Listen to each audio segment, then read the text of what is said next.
traitors are born. Resistance is futile. Your life, as it has been, is over. There. Those are Klingons? All right. I've had enough.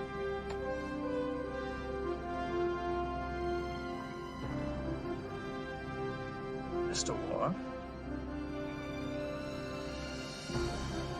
They are Klingons. And it is a long story. What happened? Some kind of genetic engineering? A viral mutation? We do not discuss it with outsiders.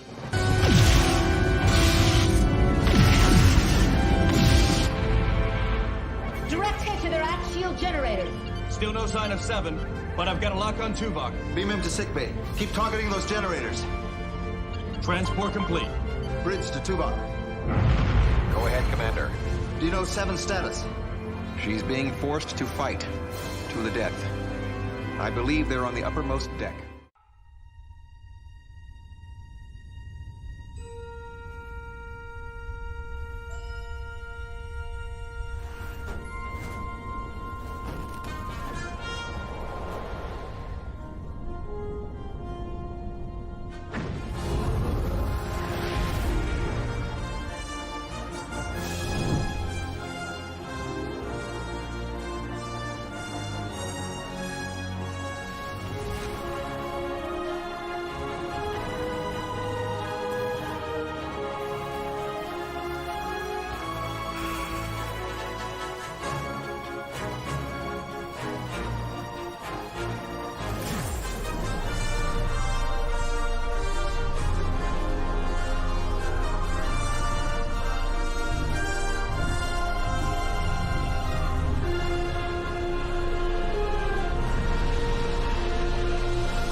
All right, that was one lengthy intro. Welcome to Metropolis Radio, and I do see that James is here in the chat. Welcome to the stream, James.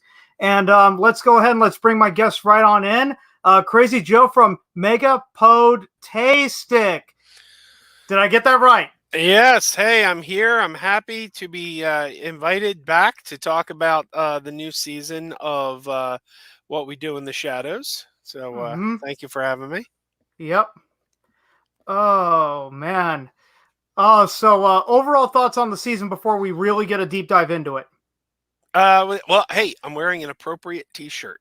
By the way, I'm wearing an appropriate T-shirt. I liked this season. It was good.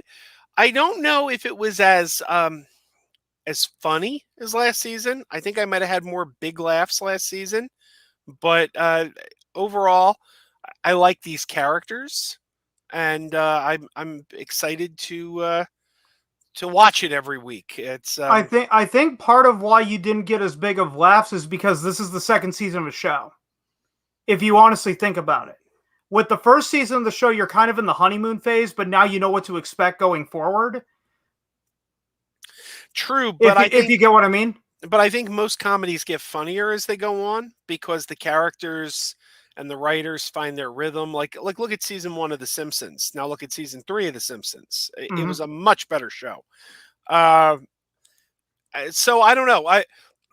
It's an interesting show though, because it much like what Seth MacFarlane is trying to do with the Orville, although I would say he's failing miserably, is he's trying to, strike a balance of, well, we're going to be a serious sci-fi show, but we're also going to be funny. And I think this show's trying to hit that same balance. It's like, well, it's funny, but it's also Star Trek. And it's like, I think maybe season 1 hit the humor a little more, but this season, even when they don't hit the humor, they definitely hit the Star Trek. So, yep. So, actually, hold on. Before we go into it, I have to put up this obligatory spoiler warning. I'm too lazy to make this into a video. With all the sirens and don't cry, bitch, and moan. Given the fact Spock helmet siren. Yeah, the Spock helmet, and that was in Lower Decks. That was first season. That's first season finale. So yeah, so that Spock helmet That laughable Spock helmet that we've all made fun of for years is now official Star Trek canon. So, happy Spocktober, everybody. Yep. So yeah, you ready to get right into it? Whoops. So we're going to go ahead. We're going to go through episode by episode. I'm going to do it a little different than I did last year, because last year we did it as a kind of a free-for-all. So let's go. Let's start with episode 1. That was that Strange Energies. All right. Mm-hmm. I watched every episode once, a week apart. So, Me too. So my rusty memory, I may not remember all these episodes. But yes, but I did see them all. Mm-hmm. Probably the best thing to happen is the fact that I thought I heard an echo on your end. I haven't said anything. Oh, I'm hearing myself back. I don't know what it is. Hold on. Okay, it went away. That was weird for a second. Yeah, so I was about to say we finally got to see Boimler on the Titan. Yes. Actually serving on the Titan on the bridge. He's not just yet another lower decker. Right. We did. And that was fun. It was fun seeing Riker again. Yeah. But we didn't really, if memory serves, we didn't really see that until the second episode, right? Like, didn't we have a whole episode basically? It was very brief at the end. That's what I was going to say. I thought Boimler was pretty much absent from the first episode until the very end when they're like, well, I wonder how Boimler's doing. And then we did a quick cutaway. Ah! This jam session is going to get a little spicier. What does that even mean? Do you know what I find odd? This is a bit of a tangent. But if you wanted to bring Boimler onto an episode of Star Trek Picard, if you wanted to have Boimler guest star on Star Trek Picard, you could easily have, what's his name? The actor who plays the role, Jack Quaid. Jack Quaid could show up, and Boimler, obviously, he's a cartoon character, but he doesn't look so far removed from Jack Quaid that Jack Quaid could show up and be like, "Oh, hi, I'm Lieutenant Boimler." Maybe he's been promoted because Picard's a little farther down the timeline, like 20 years later or something. They could have Tawny Newsome show up as Mariner. These guys don't look too far from their animated counterparts. But then we get to Rutherford. And Rutherford on the show, African-American gentleman, voiced by like a Filipino guy. And I'm like, that's going to be a problem if they ever want him to be in live action. Yeah. I don't think that they would ever bring Mariner into Picard, because wouldn't that kind of spoil everything, though? Yeah, I'm just saying theoretically. I mean, maybe not even Picard, maybe some movie down the line. Star Trek's a Justice League where you get like the best of the best together, and then Mariner's there just to put the fly in the ointment. So overall, I'd say pretty forgettable premiere. If our memories are this rusty on it, because I don't remember much about it. Yeah, I don't really. I remember there was the new guy. There was the new lower decker. No, yeah. Well, there was Kayshawn, but yeah, because he replaced who's Shanks. Shanks. Yeah, Shanks after he died. But no, there was a new lower decker, and Mariner tried to get like a rivalry going with him and kept comparing him to Boimler, and Boimler wouldn't have done that, or that's how. And then that guy kind of just dropped off. I mean, I think he was in the next couple episodes. I think he had a little interaction when Boimler came back. Didn't he move up the chain though? Was that what happened? I don't even remember. I think I don't remember. I don't remember. Like I said, overall, pretty forgettable premiere. Is safe. Is a pretty safe assumption. Wouldn't you agree? Yes, but I'd like to say to you in the words of the Temerian people, in the Temerian language, Kayshawn, when he became a puppet. And that is a great segue to talking about episode 2, Kayshawn, His Eyes Open. Now, this one I do remember quite a bit because I did think it was pretty funny. Yes, I picked this up at Dragon Con. I was at the puppetry track and I saw this. Someone had made these Keishon puppets, and I just was like, oh my God. I need a Keishon puppet. So I just thought that, yes, Keishon, when he became a puppet. Mm-hmm. He's saying hi to the viewers. Hi, James Borland. James Borland, when he entered the chat. Yep. and James, you are now in the exclusive club because you're the only one watching this. So who knows? Maybe we'll even go into some Hollywood secrets. You know, I don't think he tuned into that stream though, so he wouldn't get that. But yeah, no. Keishon, his eyes are open. That's the one where they go to the is it the treasure hunter? Yes. Or is it, no, the collector? Yes. Yeah, with all the yeah, because they were having to help offload it, but then they set off the trap. Because that's where that new ensign came in, because Mariner just wanted to go gung ho, and then the guy wanted to go the long way around. So there's the rivalry there. Yeah. Yes. And that episode we were doing cutaways, right? Because we had because you went back and forth between the Cerritos and the Titan. Yeah, and was that the episode with the transporter accident? Yes, I was just going to get into that. I loved how they got Boimler back on the Cerritos, because they didn't do it via demotion; they did it via Thomas Riker. That was amazing, and it was such a great throwback. It was hilarious with Riker being like, "Oh no, I have some experience with this." Mm-hmm. This is kind of distracting me for a second. Maybe for the third season, maybe we can get a Lower Decks Final Space crossover. I've never seen Final Space. If Sonic and Mega Man crossover in the comics of Jimmy Neutron, Jimmy Neutron and Fairly Odd Parents did have 3 crossovers.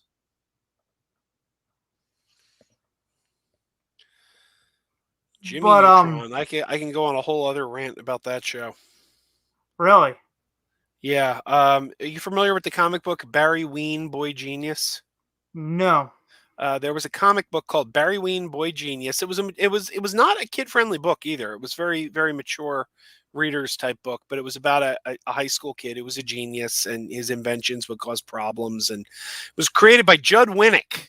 Judd Winnick, who is probably, to a certain generation, best remembered as a contestant on The Real World, MTV's The Real World. He was on the season, the famous season where one of the guys had AIDS. It was like very early on. It was kind of like, it was a seminal season at the time because reality TV was still new, and oh my God, this guy's got AIDS on there, and reality TV back when no one knew what the hell they were doing, so it led to some very interesting shows. But Judd Winnick was one of the cast members that season, and he went on. He was a cartoonist on The Real World. He was always drawing little doodles. He went on to be a real comic book artist and writer, and he created Barry Ween, Boy Genius. And I read Barry Ween, and Barry Ween was very funny. And then one day I go to the movies and I see a trailer for a movie called Jimmy Neutron, Boy Genius, and I just sat there and was like, wow, they ripped off Judd Winnick. So about a year later, I saw Judd Winnick at a convention, and I went to his Q&A and I asked him, "Hey, how pissed off were you about Jimmy Neutron, Boy Genius?" And he said, "Well, it was quite a mixed bag, because on one hand, I was pissed, like they stole my idea, but on the other hand, I didn't want it to fail, because I knew that if it failed and I ever tried to sell Barry Ween, they would say, nah, Boy Geniuses don't work. We tried it before. It failed. So we're not doing Boy Geniuses." So he's like, I was in this weird position where I hated them for stealing my idea, but I also couldn't bear to see them fail, because that would mean I would never sell Barry Ween. And then lo and behold, it gets turned to a TV show. Exactly. Yeah. Was there anything else in episode 2 that we're missing out on? The Keishon, his eyes open. What about the fact that Keishon gets turned into a puppet? That was funny. That was great. That was great. Mhm. There was a great little Easter egg in that episode. If you were a fan of Star Trek, the animated series from the 70s, I saw it one time, but it was many, many years ago. there was an episode where they created a giant clone of Spock. And at the end of the episode, the giant clone of Spock went off on his merry way in the universe. And one of the collector's items was the skeleton of a gigantic Vulcan. So nice little throwback to the original animated series. Mm-hmm. Yeah, I think that about covers it for episode 2. Indeed. Yeah. Overall pretty funny. I thought so. Yeah, I thought it. None of the particular jokes stick out in my mind. I mean, other than Kayshawn getting turned into the puppet. Kayshawn getting turned to the puppet, and Kayshawn trying to speak English and occasionally slipping back into the Temerian metaphor language, which, frankly, I wish they had done more of this season. I wish there had been. I wish there had been more of him talking the metaphor language, because frankly, that language is hilarious. I mean, we've spent the past like 40 or 30 years, whatever, laughing at memes from that episode Darmok. So, well, they do get to it a lot later in the season, though, when Boimler attempts it. Yes, that was funny. Mm-hmm. So, ready to move on to episode 3? Sure. I'm also tweeting right now a link to the stream. Hopefully we can get some more people in here. Yeah. So James is not all lonely in the chat. This is when he starts singing that song from Akon. If you know that one. I don't think I do. I'm so lonely. Oh, isn't that from that puppet movie? Team America? No, that was Team America got it from Akon. Oh, okay. I'm Sharon Reed. Right. Everyone is so fucking stupid. Why can't they be as smart as me? Oh, I could tangent off into Team America all day long, but let's get into We'll Always Have Jadzia Dax. Oh, sorry, Tom Paris. That was a pretty good one. I mean, the idea of the Tom Paris plate was amusing. And Boimler's trying to get up to the bridge. Yeah, because wasn't it like they had it on like lockdown? Then he went into the service shafts. Yeah. The plate talking to him. Mm-hmm. Yeah, because was it like poison gas or something that he got hit with? Yes. Like in the original series. If you remember that episode when the crew came down with that virus, and then you had Takei go and being a fencer. Yeah, the naked time.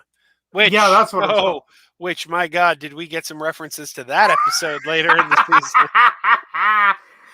Oh, yeah, we did. And a lot more graphic that they could get away with back in 1966. I hope you got some images to pull up. I wish I had thought of it. Where's that coffee mug? How come StarTrek.com's not selling that coffee mug? Wait, what's that coffee mug? Happy Spocktober. Oh, okay.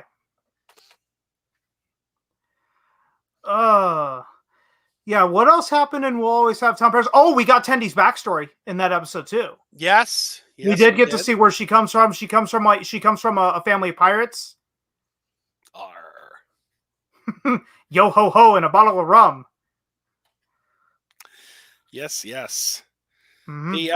That was, oh man, was that the episode where wait, was that the one where they were trying to get the item for Dr. Katana? Yes. That I can't tell you how hard I laughed at the punchline to the Dr. Katana wanting this item joke, and Yeah. everything they went. Do we want to say what it is? Like, are we giving away the punchline here? Give it away. Well, this is a spoiler discussion. Remember, this show came out weekly.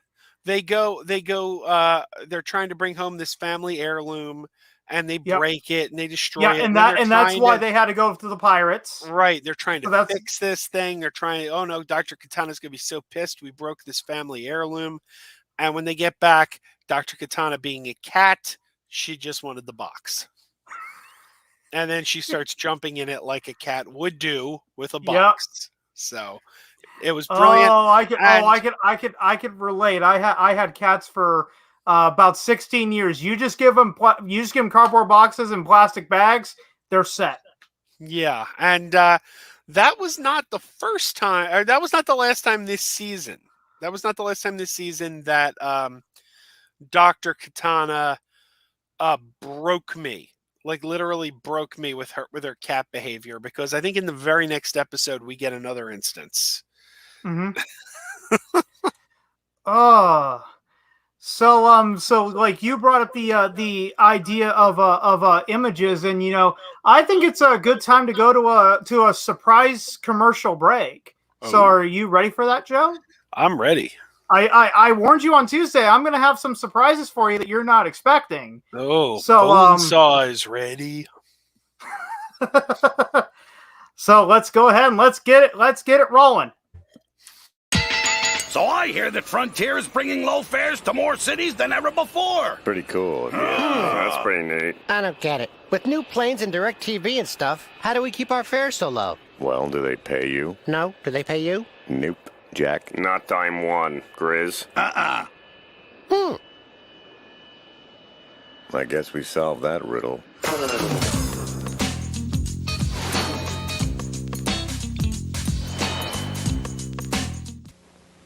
Do you drink Wilkins coffee? No.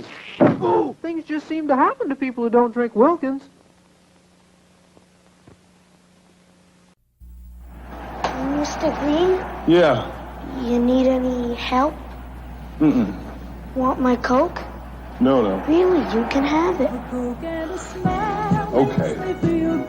Thanks. That's the way it should be. I like to say, see you around. The whole world is smiling with me. Coca-Cola has right. Have a Coke in it. Wow, thanks, Mean Joe.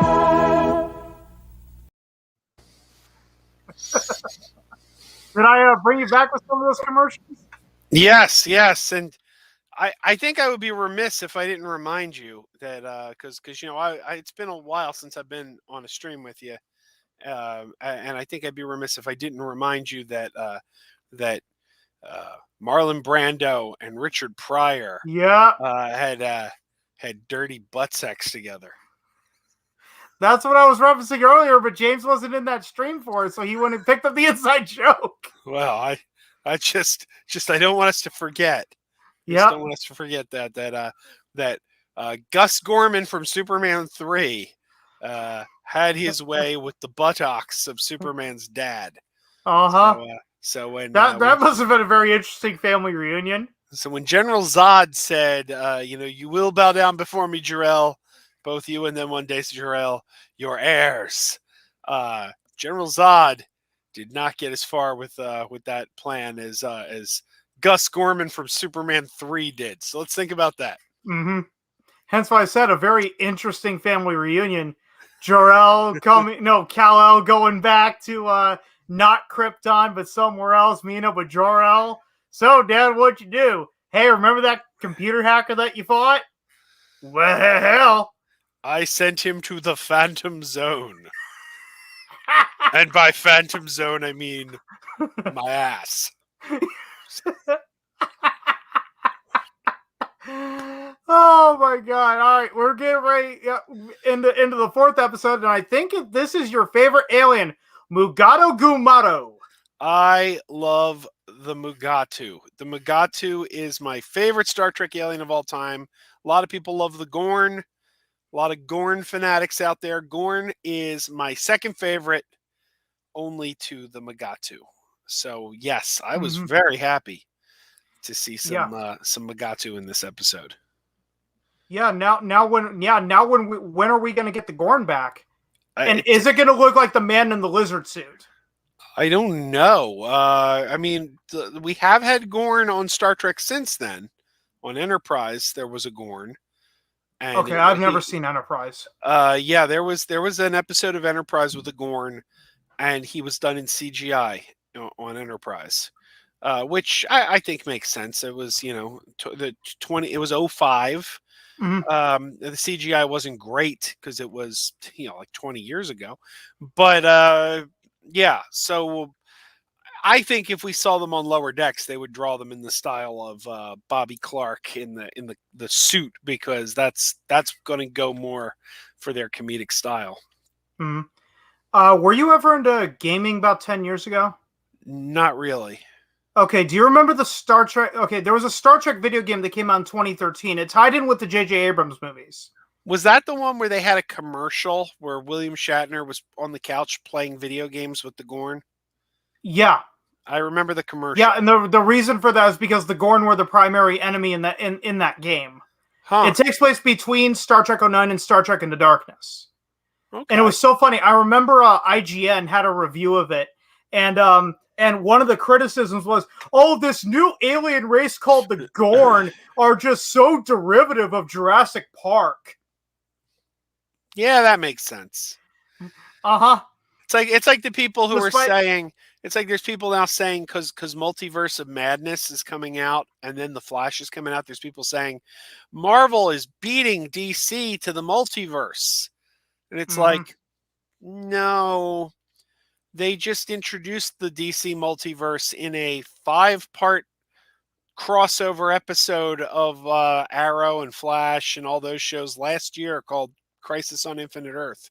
So DC beat Marvel by a full year. You guys just do you remember why they went to that planet in the episode? Because I remember everything on the planet. I just don't remember the reason why they were on the planet. Hold on for a second. IGN is untrustworthy. They said the Sonic franchise is never good. Let that sit for a minute. That I will agree. There have been some good Sonic games. I mean, Sonic 2 was pretty good. I did like that. Sonic 3 was okay. An underrated Sonic game in my opinion was Sonic Unleashed. You know, not the greatest game on the planet, but had some decent ideas. Did you ever play Sonic back in the day? I had a Genesis when they first came out. So was Sonic the Hedgehog actually a pack-in game, or did you have to buy it separately? It was a pack-in game. Not initially. The first pack-in game with the Genesis was Altered Beast. But it wasn't selling, the Genesis wasn't selling as well as they knew it could. So, excuse me. Thank you. So they changed the game to Sonic, and then that was that. The Genesis, then everyone had to play Sonic the Hedgehog. Yeah. Now, and frankly, I never. And then you got all the Sonic clones. That's when like Bubsy came out. I never thought any of the Sonic games were anywhere as good as the original. I thought the original was great. The sequels, like the second one, you had like Tails in there, and I just kind of thought that was annoying, like the way they had the split screen. I like the second one because you can't rely on speed. There's a lot more platforming than in the first one, where the first one is just get from the start to the end as fast as you can.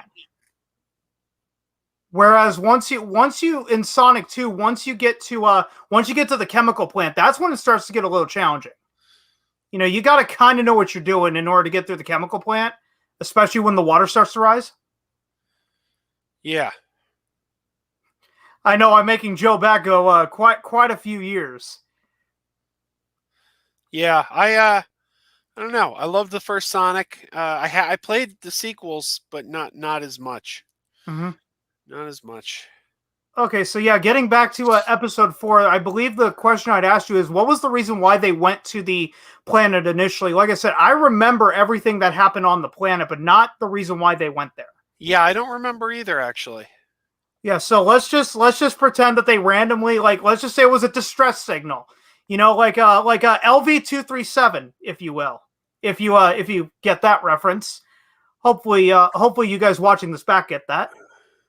But yeah, we get there, and it's the away team with what's it? Oh, something I forgot about. Was it episode 2 or it was like episode 2 or episode 3? I just remembered this. It was in one of those episodes when Shanks revealed how he came back from the dead. But they didn't actually reveal it, though.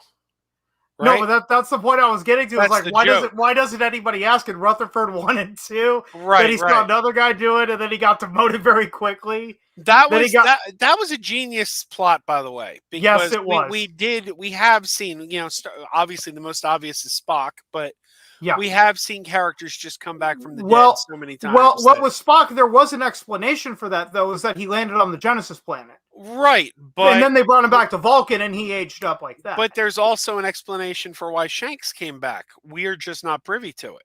Yeah. So when they're alone in the lift, son, we're only doing it to save your what is it, your sanity or your purity or something like that. Yeah. But okay, if you really want to know, well, first we have to fight this major battle, and that's when it like cuts away. They see like Rutherford go from smile to just. And you know what? That is how it should be. Mm-hmm. Keep it mysterious. I hope that there's never a day where we find out what really happened, because it's better that way. It reminds me of Deep Space Nine. There's that scene in Deep Space Nine, which was in your intro, where they ask Worf point blank why the Klingons look different, and Worf's answer is, we don't explain it to outsiders. Yeah, we don't discuss it with outsiders. And that should have been the final word on why the Klingons look different. Now, but the fans bitched and moaned, and we got a 2-part episode of Enterprise that gave us the official explanation, which was okay. It was as good an official explanation as they could have been expected to come up with, but we should have never needed an official explanation. Worf's that little tongue-in-cheek wink at the audience should have been enough, because the real reason the makeup changed, they had a higher budget and they could do better makeup. That was the reason. That's the reason right there. For those of you watching this that aren't hardcore Star Trek fans, in the original series, Klingons did not have head ridges. That's right. Because if you remember that DS9 crossover with Trouble with Tribbles, the only way that the Enterprise crew found out that he was a Klingon was because the Tribble reacted to him. Right. Or what was it that, or did they scan him? It was one of the two. I don't remember. Well, they scanned him after the fact. The Tribble freaked out, which he says, they don't like you, and then McCoy, Captain, this man is a Klingon. Yeah, they didn't get head ridges until Star Trek: The Motion Picture, and like you said, because they had a much higher budget than they did on a television show produced in the 1960s. Yeah, it's one of those things where I always point out, a lot of people, like when Star Trek Discovery premiered, a lot of people would say, well, it's violating canon. It's violating canon because the ship looked different. The ship doesn't look like the technology that we saw on the original series, or this alien's makeup is different. So it's breaking canon. And I've always said to people, visuals, whether it be set design, costuming, makeup, anything visual is not canon. Canon is plot-based. Canon is story-based. It's not visual, because if that were the case, then the episode The Host of Next Generation violates canon, because the Trill look different. They changed the Trill makeup for Deep Space Nine, so that episode the Trill looked different. So by that logic, that episode violates canon, so it's not canon now. Have you ever heard the theory that that Star Trek Enterprise and Discovery take place in an alternate timeline? And I'm not talking the Phantom Menace crap with the alternate license either. I've heard that, but that's been disputed. That's been shot down by the producers. The producers have said, no, this is the same timeline. And as far as I'm concerned, they're the final authority. They're the ones making the show. So, but I always say that visual cues, what we see on screen is a visual representation of what happened for a TV audience. When Robin Curtis shows up as Saavik in Star Trek 3, nobody looks at her and says, Saavik, you look different. Why do you look different, Saavik? Because it's a different actress now. The characters don't see that. That's the same person they always know. They don't even notice it's a different actress. When Spock sees Chris Pine in a cave, he says, James T. Kirk. His eyes, he sees a younger version of the man he knew. He doesn't see a different actor.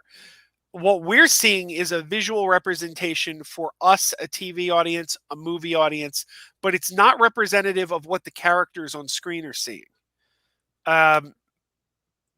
Because too many times makeup, casting changes, recasting a certain part, it's not acknowledged in the story. So therefore, it's not part of the story. See, I think the biggest mistake that Discovery had made, and I do give people credit for this in regards to legitimate criticism, is they shouldn't have marketed it as a prequel to the original series, because the visuals were always going to be compared. That was inevitable. See, I don't think it was an issue though, because Enterprise was a prequel to the original and looked different. It's just, and people dealt with it. I mean, yeah, there was complaining about Enterprise. There was complaining about Enterprise too. There's been complaining about every Star Trek series. I remember when Next Generation premiered, people hated it. I'm one of them. I'm not the biggest fan of Next Generation. I didn't watch it when it premiered. I was long before I was alive, but I am not the biggest Next Generation fan.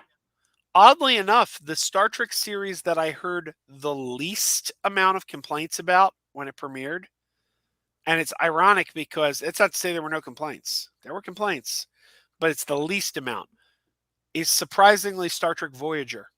And I say surprisingly because that is my least favorite. But when Next Generation started, it was, well, that's not Kirk, Spock, and McCoy. If it's not Kirk, Spock, and McCoy, it's not Star Trek. You can't have Star Trek without Kirk, Spock, and McCoy. We heard that for 3 whole years. Then finally, I think Star Trek V was what changed people's mind. Star Trek V came out. And then The Best of Both Worlds was airing right around the same time. And suddenly, for the first time, you had the original Star Trek and people didn't care for it. And then they're like, oh my God, did you see what they did on Next Generation? What the hell's going on? Are they writing Picard out? And like suddenly it was like a shift. It was like what they're doing on this show is better than what the original guys just did. And I think that's what put Next Generation on the map, quite frankly. Then you got Deep Space Nine. Wait, they're not on a ship? They're not going anywhere? What do you mean? It's Star Trek. They're only on a space station? Exactly. This isn't Star Trek. Now, with Voyager, I did hear complaints, but not as much as I heard with the original or with Next Generation and Deep Space Nine. Then Enterprise came around and it was a prequel. The ship looks too advanced. It looks too advanced. How could this be what? There was a Ferengi? No, there's not a Ferengi. Picard made first contact with the Ferengi. This is violating canon. And of course, it wasn't, because the writers knew and they wrote around it. And in the episode where he encountered the Ferengi, they put a loophole in there that Archer never learned the name of the species he ran into. So therefore, in the record books, it wouldn't say anything about the Ferengi because he never got the name. So therefore, Picard would have made the official first contact. So the writers were smart. They wrote around it. But the same thing happened with the Borg too in Enterprise. Yeah, that one I do remember. And that, in fact, actually solved a problem. When the Borg showed up on Enterprise, it actually solved a long continuity problem, because on Voyager, we're on a tangent now. On season 5 of Voyager, they did a flashback. I think the episode was called Dark Frontier, where they went into Seven of Nine's backstory. And they revealed that Seven of Nine's family was investigating the Borg. And that's how she came to be assimilated by the Borg. 7 of Nine's family, when she was a child, was investigating the Borg. But the problem is, if you do the math and they give the star date, it was at a time before Picard had made first contact with the Borg in the episode Q Who. So supposedly Starfleet did not know the Borg existed. So by having the Borg show up on Enterprise, it allowed them to say, well, no, Starfleet did know about the Borg because they recovered this Borg sphere, but it was top secret. And not everybody knew. It wasn't common knowledge. And on top of that, they didn't know the official name of the species. Right. So it would make sense later on that the Borg would be brand new. Exactly. Yeah, but circling back to Discovery, I think one of two things should have happened with Discovery. It should have either been set in the post-Nemesis era, or it should have been a direct continuation of the J.J. Abrams Star Trek movies. I don't know. If it had at least been post-Nemesis, the technological advancements would have made sense. If it was a direct continuation of the J.J. Abrams movies, the fact of the lens flares on top of the technological advancements would have made a lot more sense, especially since you had Alex Kurtzman as executive producer. I don't believe he was showrunner for the first season. Was that Michael Chabon? No. The first season, the showrunners were Gretchen Harbor and I forget their names. Basically, they got fired because supposedly they were abusive to the staff. Apparently, they were being verbally abusive to staff, which isn't good. I think it's a shame because I actually think season 1 is the best season of the show. I think the writing was much better in season 1, and I hated to see them go because they were doing such a great job. But I get why they had to go. If they were being abusive, you can't have that. But no, I think that the show. I don't think the show would have worked if they didn't do it exactly the way they did. Like I heard people say, well, it should have started off in the future to begin with. They sent them to the future in season 3. They should have just been in the future from the beginning. And I said, well, then the show doesn't work. The show doesn't work if they start off in the beginning. Because the idea of a crew out of time, a crew getting sent to the future and lost, you have to build to that. Like if it just starts off in the 32nd century, you lose something. But the idea that these are guys from another era who end up in the future changes the story dramatically. And also, it wouldn't have worked having the main character be Spock's sister unless it took place in that era. So I don't know. I think they did it. I think they did it the way they needed to do it. Mm-hmm. Yeah, I think we've tangented far too long on that topic. Hence why I put that up on the screen, 20 minutes late. But personally, I don't mind if we tangent. So getting back to Mugato Gumato, we don't know why they're on the planet. But then we get down there, and don't the Ferengi want to make no, they don't want to make the zoo in the beginning. I'm getting ahead of myself here. No, they want to harvest the horns. Yes. And of course it's the Ferengi, surprise, surprise. Yes. But the part of the episode I love, and pardon my language, is when it turns into like a fucked up Richard Attenborough nature documentary. When you see the two Magatos going at it? Yes, you could get a mug or a T-shirt for the Megatu. Was it the Megatu World or Megatu, whatever the name of the park was? You can buy a mug or a T-shirt on StarTrek.com right now. Wow! And how much does that go for? Does it go for 50 bars of gold pressed platinum? I think it's only 5 quatlus. Well, if you're Quark, that's one hell of a deal. I don't care. Death is not an excuse. You need to pay me my money. Quark's got lobes for business. Mm-hmm.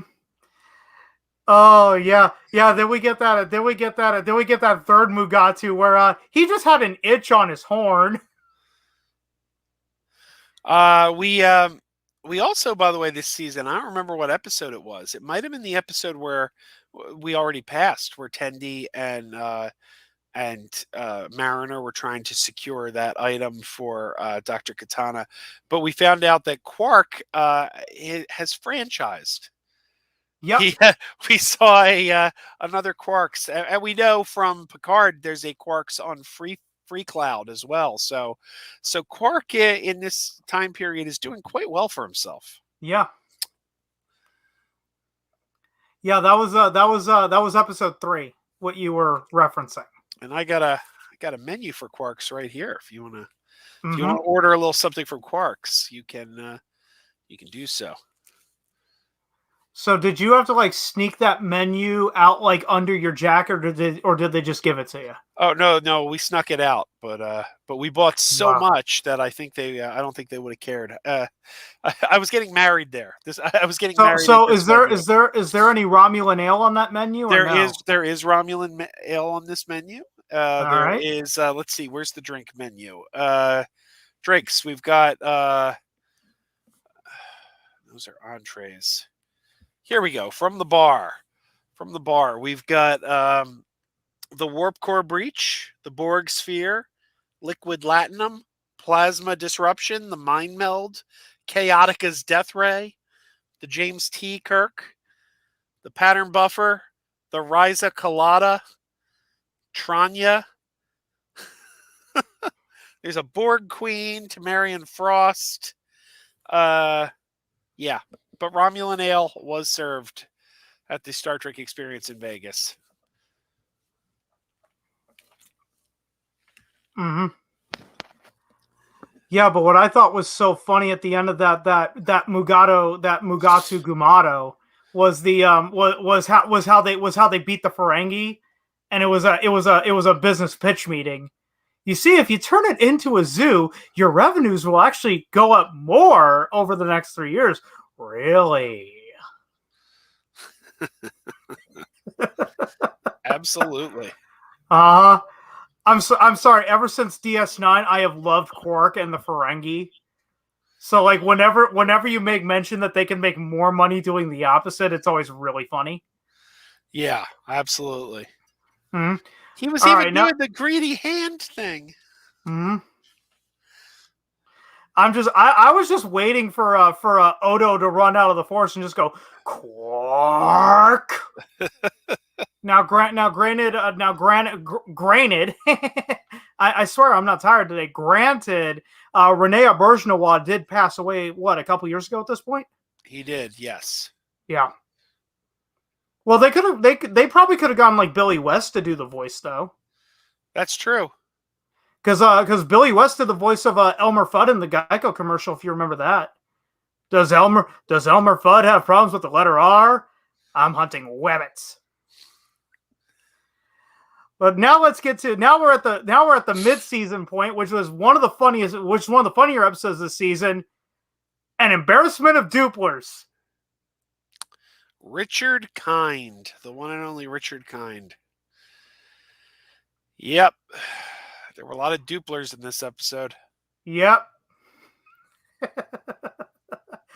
Oh, I absolutely love the fact that they have to like walk on eggshells around the guy. Yeah.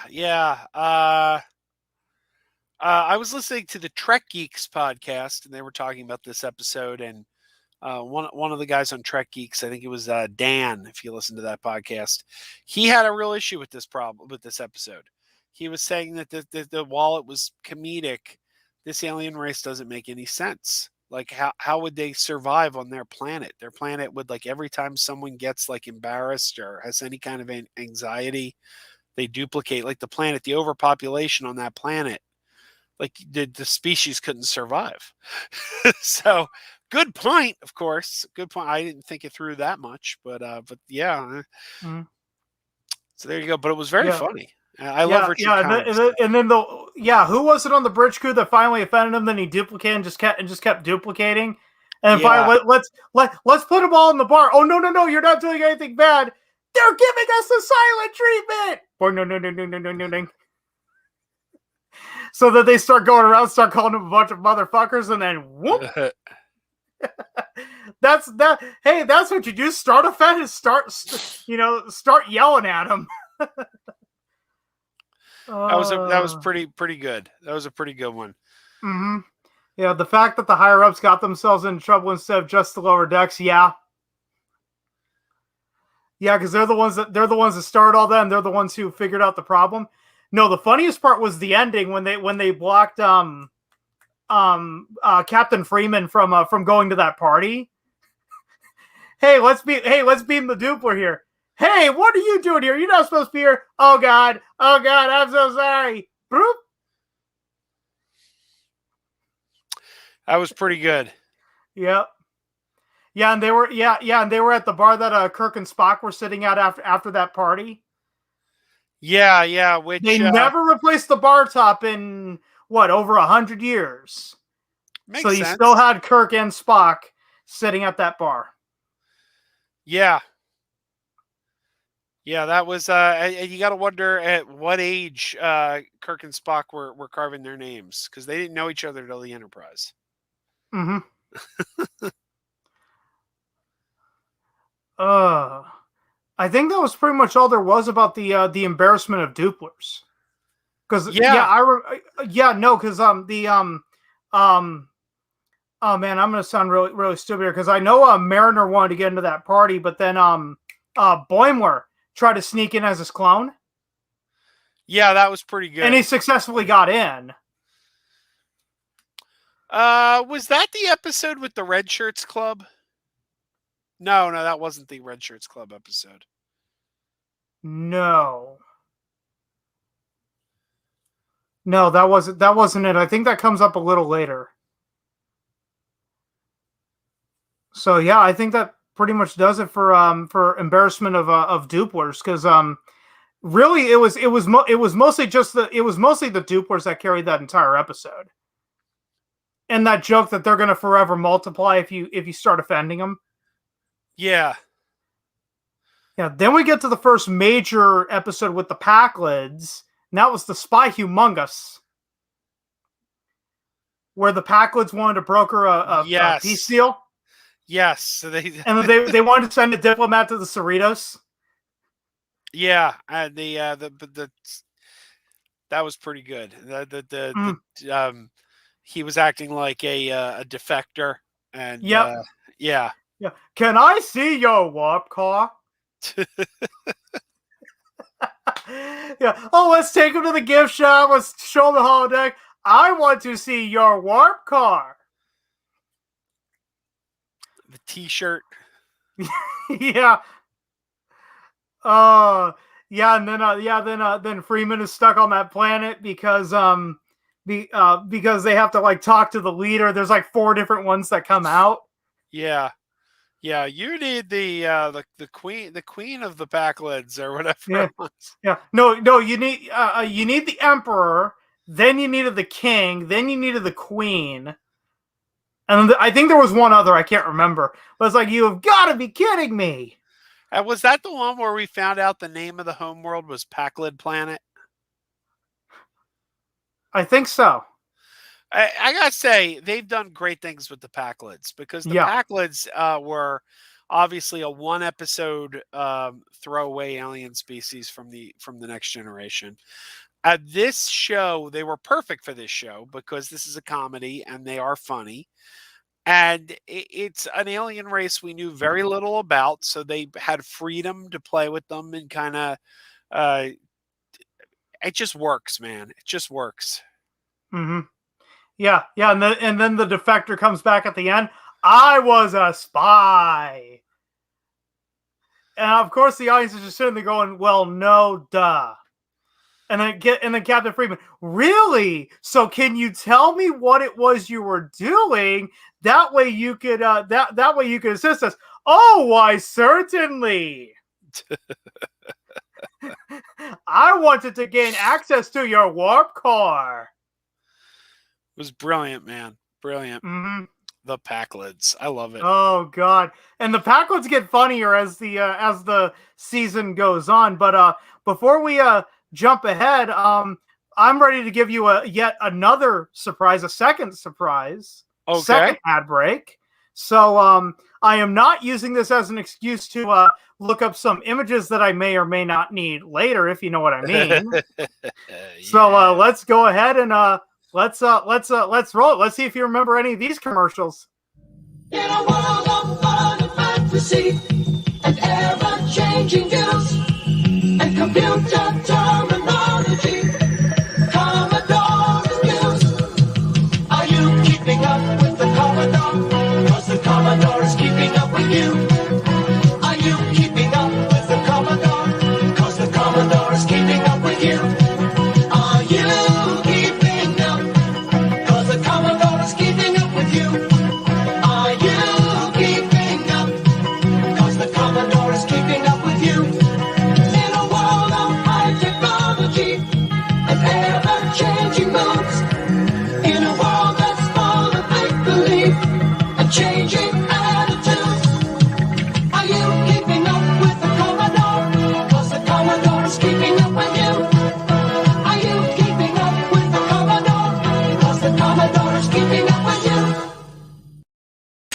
So, Larry, what do you think of our new stretch seating? 5 more inches of legroom. Yeah, the passengers seem to like it. Who wouldn't like 5 more inches? Right, guys? By the way, who came up with this stretch seating anyway? Funny you should ask. Nice lips. See, now I understand. Flip, why are you crying? Because I don't have any legs. Look at it this way. You're saving a fortune on pants. And socks.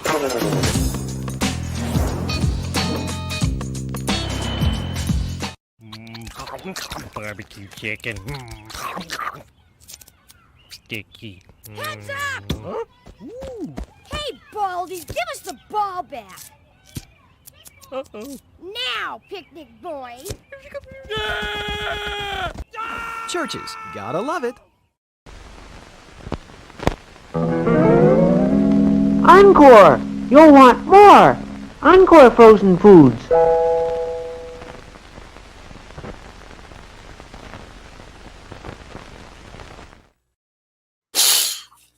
I hope you're picking up on the surprises that I threw in there for you. I saw Muppets. That's what I've been referring to, because like I think the Wilkins one should have given it away. So do you know what that Encore one was, or was that just like a one time? Oh yeah, no, well, Henson did a ton of commercials back in the day. I'm wondering. I don't know if you have another break planned, but I'm wondering if we're going to see the LeChoy Dragon. Oh, I completely forgot about the LeChoy Dragon. Because we do have another break, but I completely forgot about him. LeChoy but I do have Chow one more Mein going. is quick cooked by me in Dragonfire. Muppets promoting Encore frozen foods. Did they promote Swanson TV dinners? I don't believe so. I always remember the Encore frozen foods commercials with Big Al from Happy Days. Where he's like, but Encore's a family-sized meal, and I don't have a family. I do! We'll be over Thursday at 8. Well, good news is I found those images that you were referring to. The downside is it's from a website that neither of us like, but it's the only site I could find them on. Oh, we got this made up? Nope, not that one. Giant Lion Robot? Nope, they're bounding into something, if you know what I mean. Oh, bounding into bullshit. Okay. Yeah. Unfortunately, they're the only one that has the images up on their site. So yeah, my favorite cartoon of all time promoting Church's Chicken. James, I'm surprised you didn't remember that. If you had the old DVD releases, those were on there. Those old Church's Chicken commercials.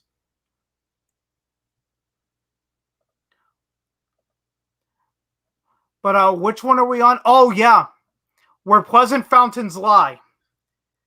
This is another dual plot where you go back and forth. Yeah, that title doesn't ring a bell to me. What's his nuts? Who's the chief engineer? I can't remember his name off the top of my head. Oh, the Paul Scheer character. Yeah. The one where his he has to lose his virginity and become the leader of his people. Yeah. I didn't really care for that storyline. I don't remember what the other was. The other storyline. The other one was Boimler and Mariner had to transport the supercomputer. Okay, now that I And liked. With yeah, that's the Jeffrey one. Combs as the voice of the computer. Yeah. Oh yeah, because they got caught in like a temporal rift or something, Yeah. and they crash landed. It was like a ship graveyard. Oh come on, guys! You know you can always plug me in. I'll send out a distress signal. And that's the one where Boymore and Mariner are turning on each other the whole time. Yeah, and I love the idea that that in Star Trek that we've seen so many evil computers on Star Trek. The idea that it's just like, oh, it's another evil computer. Oh, this is the thing. This is the thing we deal with. Yeah, especially I know I'm jumping ahead, but especially the very end when they put him in the cell. I will get out of here, and when I do, and then all of a sudden, all the other supercomputers. Yeah, that was good. I like that. Yeah. The funny part is like how Boymore was effectively tricked him, and I had a clip of it in the intro, if you remember. When he got access to the back battery, so he could send out the distress signal. Oh yeah. Yeah. Oh, supercomputer! I've been playing you the whole time. What? But I'm plugged in. I have control. Yeah, you're just plugged into a light switch. Ah! Oh, guys, I swear I've changed my ways. Boop. See, I got rid of my what's the word I'm looking for? I don't remember. Yeah, what did he get rid? Oh, he got rid of his deception. He wants to fight on the good side now. That was a good one. Yeah. But the Paul Scheer story I wasn't crazy about. No, his mother coming back on and faking her death. Yeah. So that he would have to lose his virginity. Yeah, that was I don't know.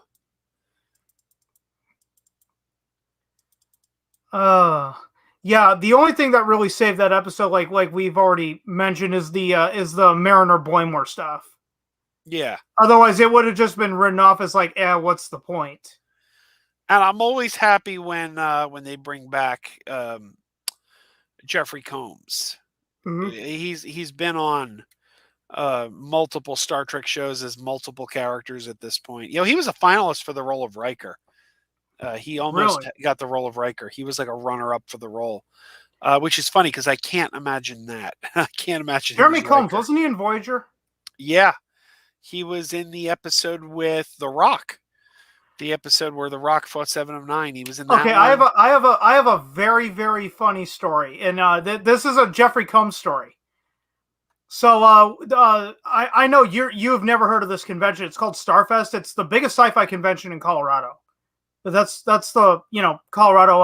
I'm not born, but I lived there for 20 years. So I consider myself a native because I moved there when I was 9 months old. Anyway, not the point. So my dad and I knew this belly dancer where she could just stand there and shake the hips without having to move her legs. So oh come on, who played the doctor? Robert Picardo. Robert Picardo and Jeffrey Combs were sitting right next to each other. So we walked up to Robert Picardo and she jokes, pull on the tassel, on the bra. So Robert Picardo reaches over, pulls on the tassel, and she starts moving. Robert Picardo then immediately then shuts it off, and he's like, "Combs, check this out!" And he pulls on again. She starts doing it. I don't know. I guess you had to have been there to find why that was so funny. But the only thing I remember that day is that they completely botched the dancing because he actually invited him up on stage because he was doing like a 40s or 50s jazz style, and they were just up there just like, oh, what the hell do I do? But we're on the most exciting episode of the season. That was the tests, right? Yep. That was a good one. I just watched that one today too. Because that one was just too funny. So many throwbacks. So here's one of the things with Star Trek Lower Decks. I often wonder if this show is impenetrable for a non-Star Trek fan. I wonder if a non-Star Trek fan would enjoy this show, because it is so referential to everything that went before in Star Trek that it's really a show tailor-made to Star Trek fans. This episode is a perfect example. And I always wonder, if you've never seen Star Trek before, but you like this kind of humor, you like your Rick and Morty or your I don't know, Solar Opposites or whatever. Is that enough for you to enjoy Lower Decks, or are you going to be lost because the references, the nonstop references, are just going to go over your head? And I don't know. My podcast co-host Jacob from the J2H channel, he's not really a Star Trek fan. He's only seen the Kelvin Timeline movies, but he loves Solar Opposites, and he loves Rick and Morty.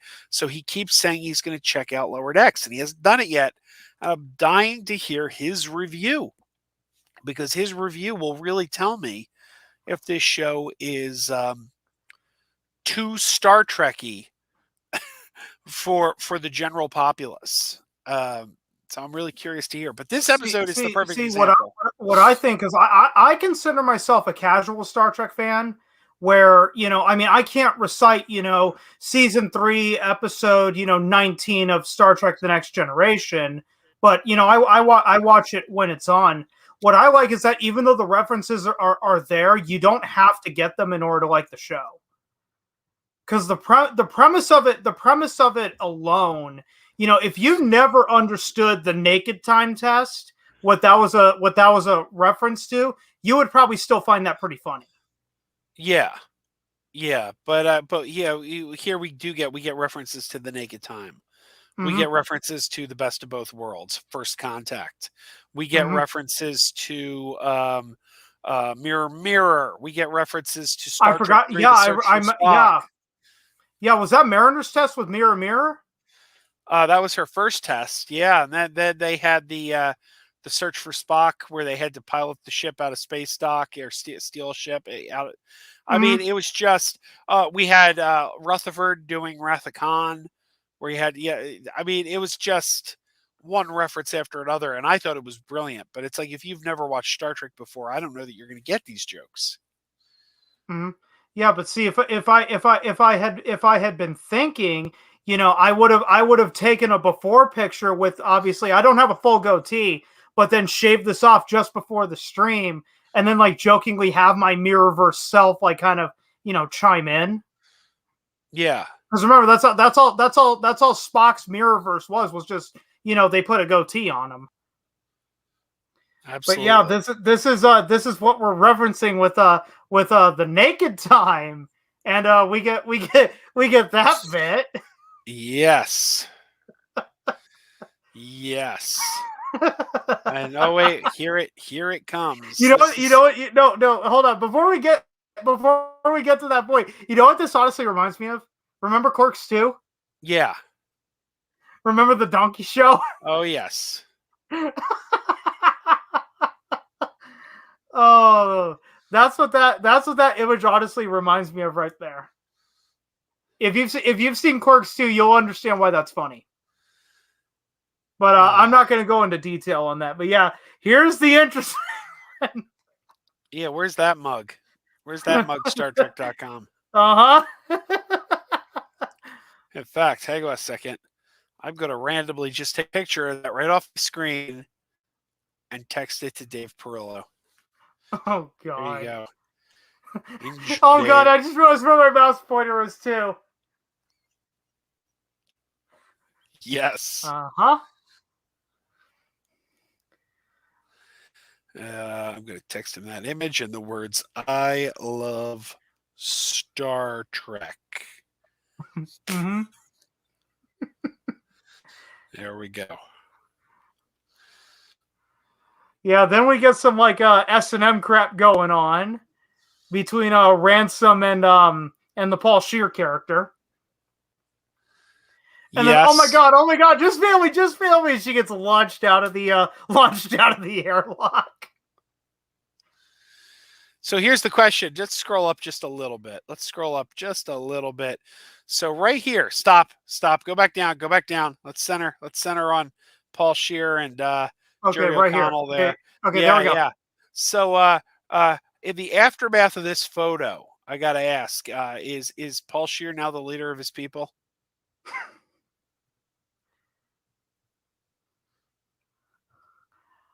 I don't fully get that. Well, he had to lose his virginity to become the leader of his people. That's wondering. yeah, that's Of right. course, And this is also a holographic simulation, so that's Mhm. not really Paul Scheer. Yeah. Yeah, but what I love later in the episode is like, that the test, it was designed for them to fail. Yes. Where's my mouse? Oh, there it is. Okay. Yeah, basically so that the woman can save her job. So they pick the Cerritos because at the very beginning of the episode, responding to a distress call, and they leave Mariner, Boimler, Rutherford, and Tendi out on the satellite. Oh, they'll come back. They'll have to come back 6 hours later. Hey, we're all laughing. Yes. Mm-hmm. Yeah, no. One of my absolute favorite pieces of revenge is taking the pencil pusher into real dangerous situations. Yeah, what was the first one that they did? Because I remember the second one they went to the black hole. There was the crystalline entity. They found those crystalline entities. They went right into the middle. Oh my God, why are you doing this? To make sure you get as scared as you possibly can. Boom. There's also we got a reference to Star Trek V. Yes, with El Capitan. Yeah, the Go Climb a Rock shirt. I really enjoyed that we got to see the Go Climb a Rock shirt again. Yeah, that was in the very next episode. Oh, that was the next episode. Okay. Yeah. All right. Yeah, but I do remember that where you have Boimler on the hover boots doing the Spock thing, meeting up with Kirk. Yeah. Okay. yeah. He falls down. Well, the safety protocols are all right. Yeah, sure. By the way, the instructor who was trying to sabotage them, she was a Pandronian, an alien species that could split themselves. Mm-hmm. This is yet another reference to the original Star Trek the Animated Series. The Pandronians first appeared on that series in an episode called Bem. So this show, Lower Decks, has been doing a great job referencing back to the original animated series. Yeah, see, I enjoyed that episode despite the fact I didn't remember the reference to the animated series. And that's what I like about the references in the show is that they're not too over reliant on them. They're not over reliant on your knowledge of it, like in the season 1 finale. Yeah, where I can't remember their names, but they went right back to worshiping the computer again. Yeah. See, if you never watch the original series, you don't need to watch the original series in order to get that, because the idea is like, oh my God, they're worshiping a computer. Yes, exactly. Yeah, and I can't remember the name of them to save my life right now. Yeah, I can't remember either. Because the reason I remember that is because of the Futurama episode, All Hail Femputer. Because that's where they got that from was Star Trek. Yes. Yeah, was there anything else in this episode? Something I wanted to make mention of, but forgot about the previous one, where Pleasant Fountains Lie. This handled the twist a lot better than the season 1 episode did. I believe it was the 8th episode of the first season when all the officers were put on a tribunal, a military tribunal, and the Lower Decks had to testify to what happened. And then the last 2 minutes takes a sharp left turn and goes, "Oh, well, it was a surprise party the whole time. You were supposed to make, you were supposed to sing the praises of them." And it's like, that felt really off-putting. It just did not work. Whereas at least in Where Pleasant Fountains Lie, referring to Boimler and Mariner, the idea of them turning on each other and playing the supercomputer, that landed a lot better. Yeah. The fact is, here's this, supercomputer who thinks he's like one of the smartest beings in the universe, but he got played by an absolute idiot. Well, maybe not absolute idiot, but you get my point. Absolutely. Boimler's smarter than he looks, but not much smarter. Yeah. Yeah, no, what I like about this is that Boimler keeps going back because he wants the 100%. Oh, yes. And then, despite that, he ends up with the lowest score of anyone on the crew. So. Because the first time he gets out of there, he does resist it, but then it's like what, 78%. Run it again, so then he saves the Borg babies. He gets it up by 2 points, and then you're seeing him do like more and more. He doesn't escape in the Borg sphere, and then when he finally gets the 100%, no, Boimler, you have to stay in there. That way we can scare the crap out of her. Then they do the first contact where the Borg Queen straps him down to the table, and and that was in my intro intentionally, and then he is, I am excretus of Borg, resistance is futile, and then he comes out. Did I get my perfect score? It's like 8%. Oh yeah, boy, you did real good there. Oh, Boimler. Bradward. Bradward Boimler. So, since you made mention about the third break, let's go into that third break right now, and let's see if anyone picks up on these references. You getting a little tired? Yeah, a little bit. Okay. All right. So let's get into ad break 3. Then we'll come back and discuss the last 2 episodes. Okay.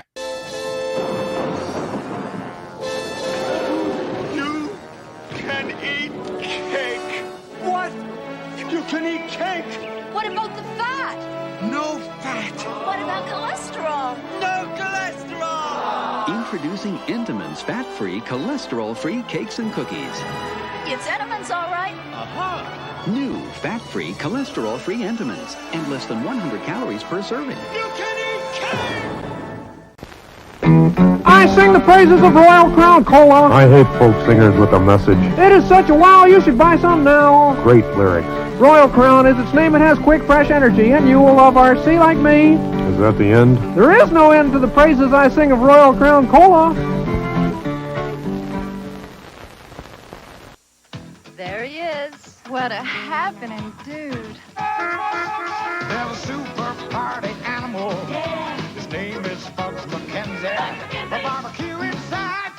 A barbecue. And a cold Bud Light. A cold Bud Light. Puts him in a party frenzy. He's Buds McKenzie, Bud Light's original party animal. Go, Bud, go. Go, Bud, go. Those Bud goes. Bud, you really cooking now. All right. Okay, guys, let's get started with today's status meeting. Sal, on time to L.A. Well done. Like clockwork, amigo. Jack, arriving ahead of schedule as usual. How do you do it? Aerodynamics, baby. And Flip, on time to Mexico. My goodness, what happened to you? Oh, nothing. It's just that someone replaced my sunscreen with baby oil. Stop laughing. It's not funny at all.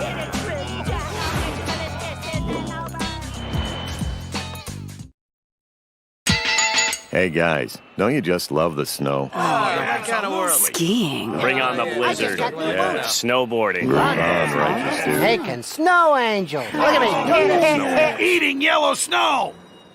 Ooh. Let me clue you in. That's not lemon.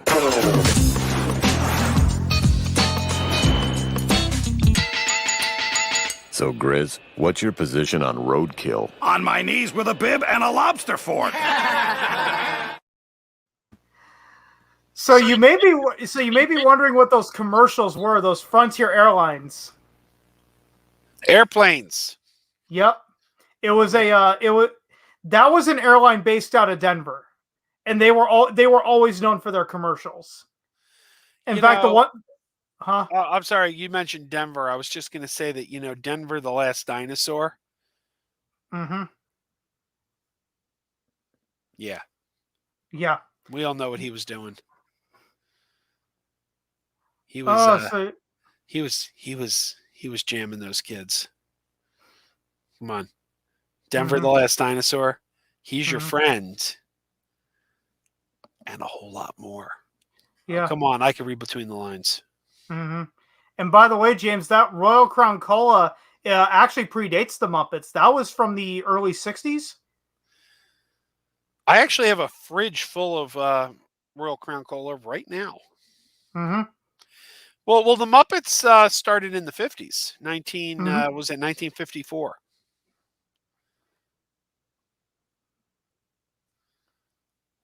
Yeah, but back to the Frontier Airlines commercials. Those Frontier Airlines commercials, every time they came on, you always had to unmute the TV.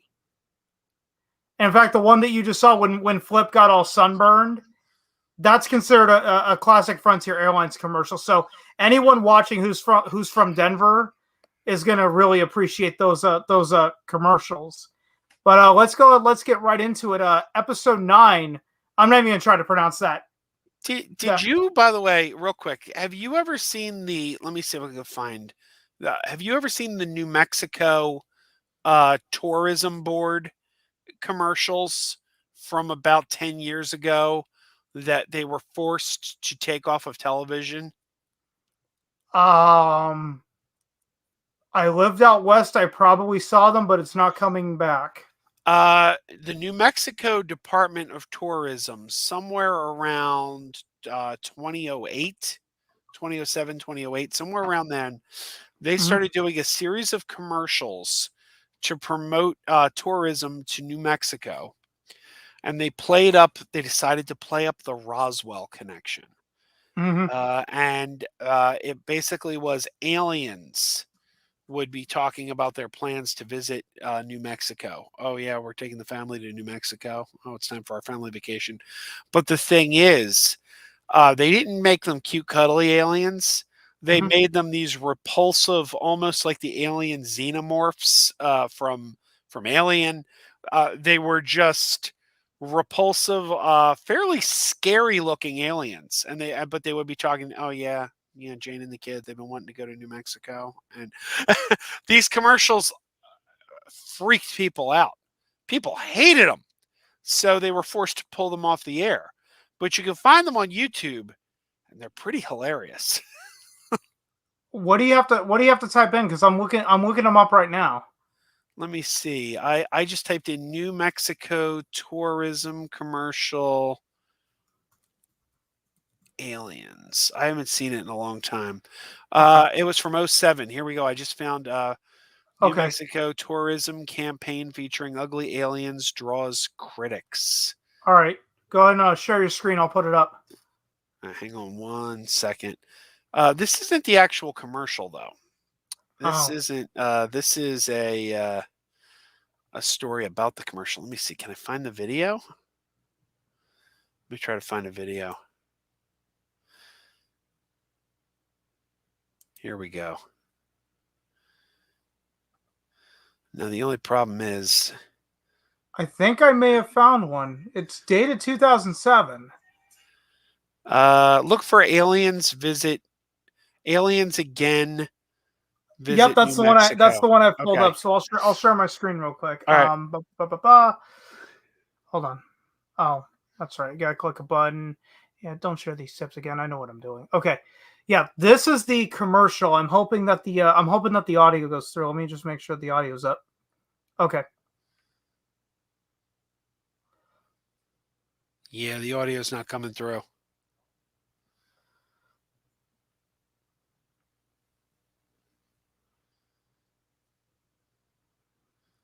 Yeah, there's no audio on this, but there's no audio? Yeah, there's no audio. Oh. Well, go to share my screen. And wait, let me see if I can find what it was. It's share my screen. Oops. And then you need to go over to Chrome tab. It's going to say entire screen window Chrome tab. You got to go to Chrome tab and you have to click at the bottom where it says share tab audio. Okay. Oh, I see it. Okay. Well, whoops, because that's an opera, so I'm gonna have to I'm gonna have to pull it up on my main screen. Just go ahead and just give me a second. I'll just copy the link. Oh yeah. Oh, okay. Hold on. Now it doesn't want to cooperate. Here we go. I got it. Okay. All right. Let me go ahead. I'm gonna go ahead and share my screen. This is gonna look real weird for about 2 seconds.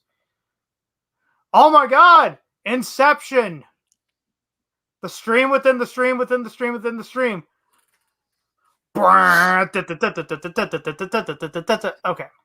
But yeah, let's go. Let's watch this commercial. Joe, I can't see you, but you can see me. I can see you. All right. Let me help. Let me know if the audio's come through. No audio. Damn, I must have forgotten to. Okay, hold on. I think I forgot to click on that. Hold on. Do I have to stop screen sharing in order to go back into the in order to go back? You might have to. Okay, so I'll stop that real quick. Okay, share screen. Okay, so it's under the. That's what I forgot to do. Okay.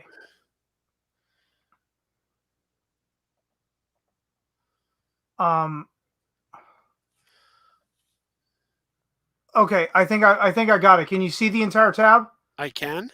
Okay. The audio should come through at this point. If it doesn't, then I don't know what I'm doing wrong. I'm telling you, There man. it is. We got it. New Mexico's got everything. And the golf, it's amazing. Yeah, it looks great. It is great. Here, got you the brochure. Thanks. All right, listen to me, Chief. Look at me. Use it, okay? You need to start taking care of you. Yeah, you're right. All right, Captain. I'm going to grab a fish taco. You good? Yeah, I'm good. The word is out. New Mexico may just be the best place in the universe. Really? That's all that was? Hey, I see Geriatric Geek. Yeah, no, it was when you did the when the video ended, it had the little recommended videos in there, and Geriatric Geek was in there. Oh, okay. Double vision stream, yeah. Did that really happen? I didn't get to see the stream screen when that happened. What's that? Did the entire tab take up the whole screen? Oh no, we were still on there looking at it. Oh, okay. Okay, Yeah. well, I mean, okay, yeah, enough of a tangent. Let's get right into, I'm not even going to try to pronounce that. Is that Wedge Dudge? Something like that. What I love about this episode is that you get to see the lower decks crews of different ships. Yes. Vulcan, Klingon, Borg. Pakled.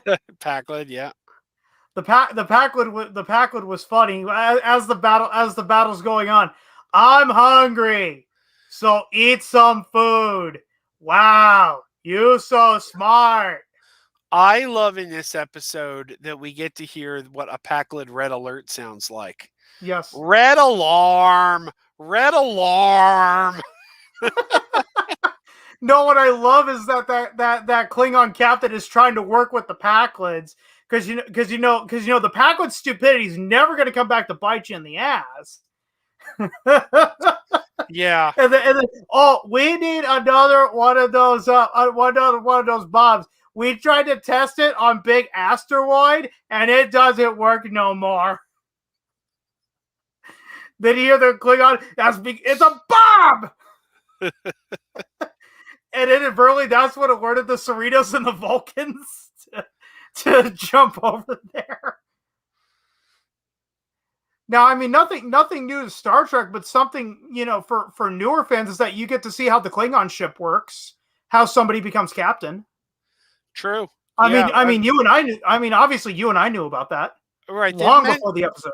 They've certainly mentioned it before. They've certainly, in fact, what do you call it? Riker. Yeah, when he went over to the Klingon ship, that was the second season. Yeah. And they made reference that the captain only got the role because he killed the previous guy. Yeah. And if you remember Mirror Mirror, that's how Kirk got the role of captain. Yes. Yeah, I would not want to be a captain of a Klingon ship. Having to always watch your back for anybody and everybody trying to take you over. Absolutely. In fact, that was how. Oh, you said you didn't watch Enterprise. We see it again on Enterprise when Hoshi Sato we see how she rises to power on Enterprise.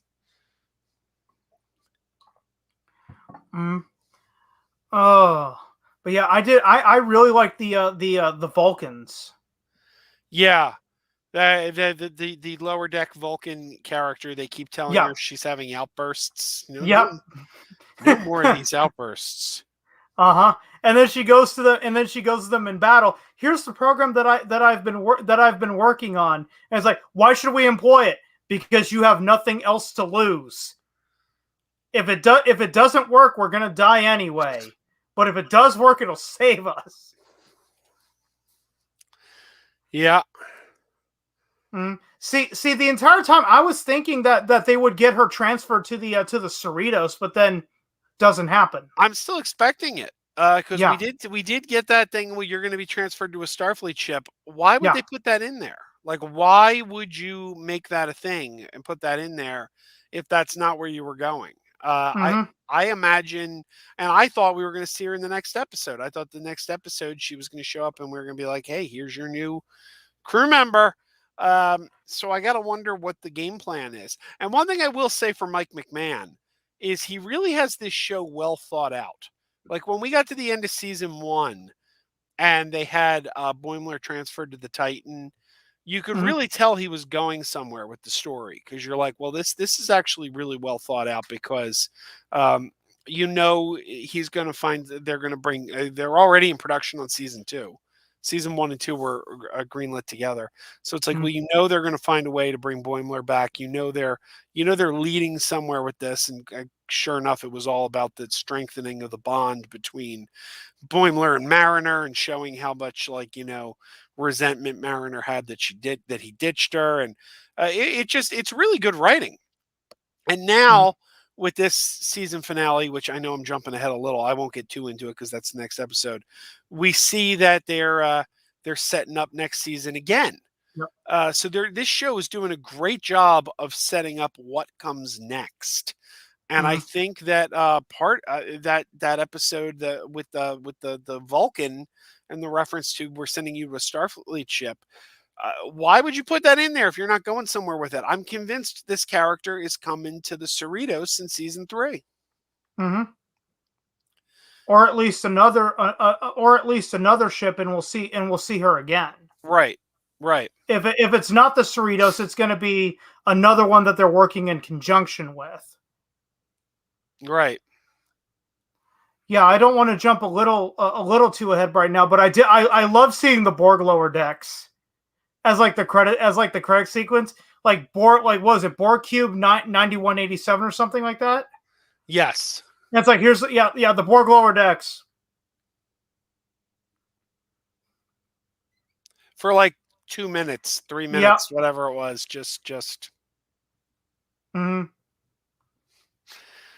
regeneration. Just doing nothing. Just sitting in our regeneration chambers.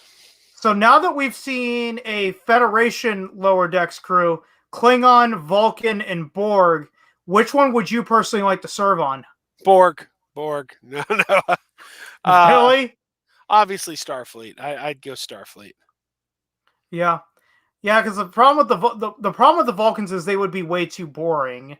The Vulcans would be too boring. The Klingons are too dangerous. Yeah, because I was about to say with the Klingons, you have to constantly watch your back. Yeah. So that would suck. So yeah, the Federation's obviously the best of the bunch. But was that everything of episode 9? I think so. That was a fun one. Well, yeah, because because we covered the Packlet attack. Oh, and how one thing we should point out is we do have a scene in this episode where we see Captain Freeman on the holodeck with Mariner, and she's wearing a T-shirt that just says Ritos. And Christine and I were like, "Oh my God, Ritos! Like we got to get that." And sure enough, the next day it was on StarTrek.com.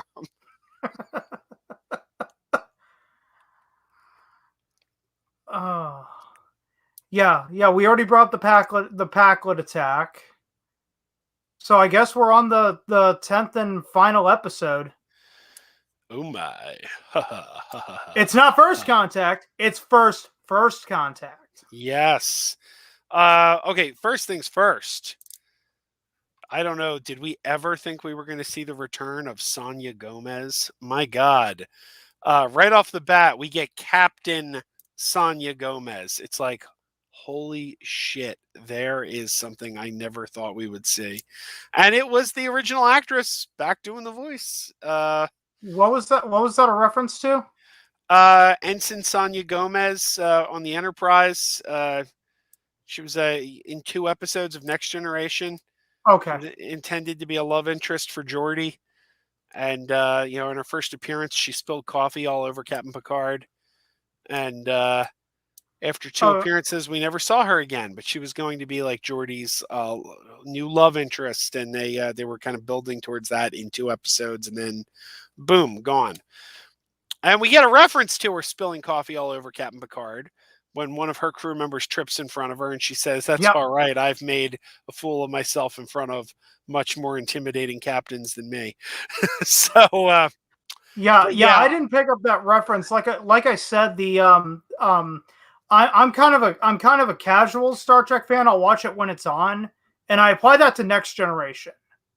DS9, I made it quite far. I made it quite far, and oh boy, Joe, you may have to take over the stream for a minute because I'm losing my connection to StreamYard.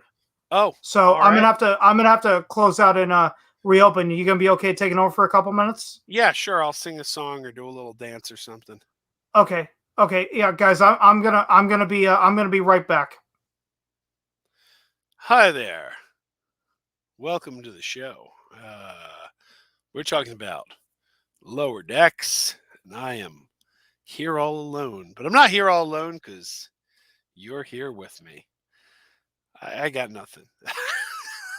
I got nothing. So he says take over the stream, but there's not much I can do. I can't put your comments up on the screen like he can. I don't have, it's not my stream. I can't do that. What can I do? I don't know. I can show you my Kayshawn puppet again. Hello, Kayshawn, when he became a puppet. I don't know. I got nothing. But I am getting tired. And he's back. I was hoping to scare you a bit, I was trying to pull the John Madden, but I forgot to add the and boom. But where were we talking about first contact? I think we were right at the beginning. Yes. I just heard something fall. Something next to me fell, and I heard it fall, but I don't know what it was. I didn't see anything fall. I just heard a boom. Huh. I hope it wasn't anything important. Yeah. All right, so we're discussing The Mandalorian Season 2. Mm-hmm. And that went right off my head. What I hope the drawstring didn't break. There we go. Yeah, I forgot he did that. John Madman. Mm-hmm. That's a better name. He should call himself John Madman. Mm-hmm. Yeah, so we were right at the beginning discussing the captain. Sonia Gomez. Yes. So we've got Freeman's going to get promoted to admiral, or no, she's going to get promoted. No, she's going to get transferred to another ship. Another ship, and not a California class ship. Mm-hmm. They tell her she can't take anyone with her. And yeah, there you go. And the Mariner spills the beans on that one. Yes, Mariner. And then are you going to take all? Are you going to take all of us? They don't want to shake up the crew on California classes. What the hell? Yeah. Then we get the planetoid exploding. Yep. Mm-hmm. And I'm trying to remember what was. Then they had we got Rutherford having an issue with his memory. Or Oh, he yeah, can't 'cause see. Can't see. He's got visual issues because he's getting warnings. Yeah, and then we find out it's a storage issue because he's making too many backup files Right. of his memories with Tendi. But then when he erases them, we get a little bit of his backstory, but not too much. That's intriguing. Like, yeah, That's very intriguing. why the implant was there? Because that was the question from the first season. Is like, why does he need an implant to act more Vulcan? Yeah, it was a very bizarre thing that they just had. Oh, this dude decided to get this implant, and and then he gets it ripped out, right, and then somehow gets to put it back in. So that'll be interesting to see. That's see where they're going with that story. This is another case of Mike McMahon planning ahead. So it's funny because it's easy to just write this off as a silly cartoon, a funny cartoon. Well, it's not to be taken seriously. That's the comedy Star Trek, but he's writing good stories, and he's building a story. He's building to something. It's it's not my favorite of the new shows. Of the new shows, Discovery is still my favorite because Discovery is the one that's literally boldly going where no Star Trek has gone before. But this one is pretty clever. It's a clever twist on the what we've seen before. Mm-hmm. Yeah, see, I'm actually comparing the show more to Futurama, if you get what I mean. Yeah. Even though that show was a comedy, we got a lot of backstory for a lot of those characters. And long before the Why of Fry, if you remember the Luck of the Fryrish, where they focused on his brother. Yeah.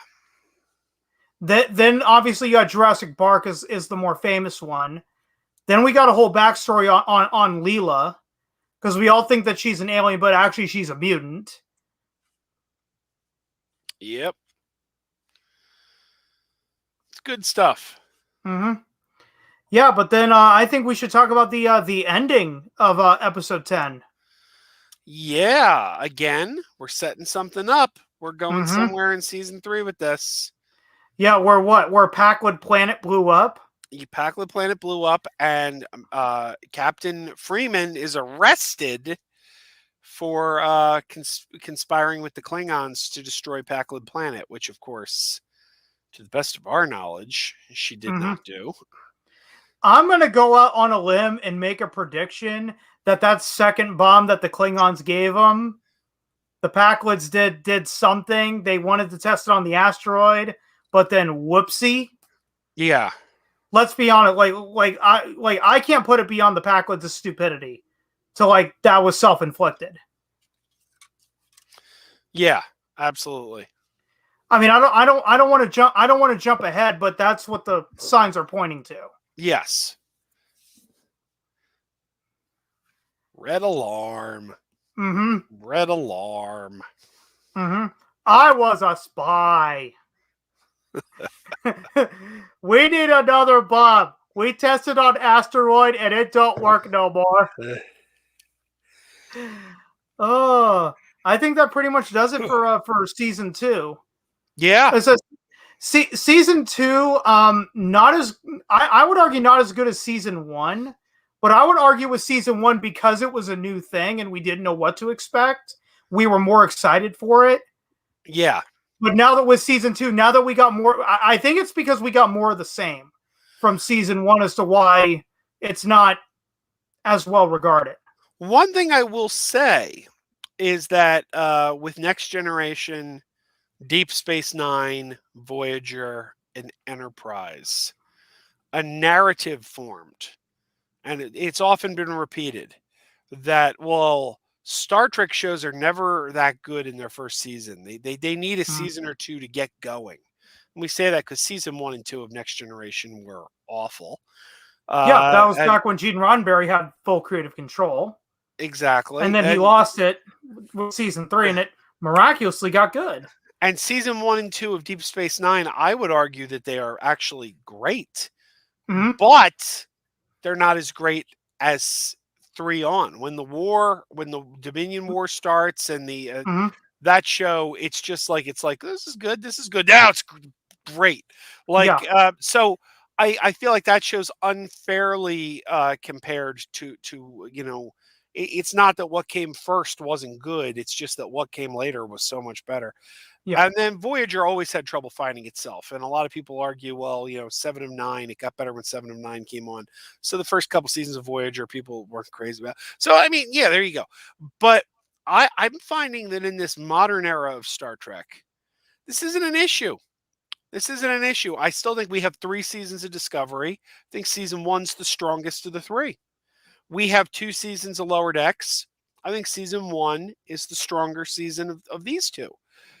Picard, well, time will tell. I'll have to see what happens with season 2 of Picard. I had issues with season 1 of Picard. Mhm. I liked the show, but I thought that they dragged their heels too long. It's like, they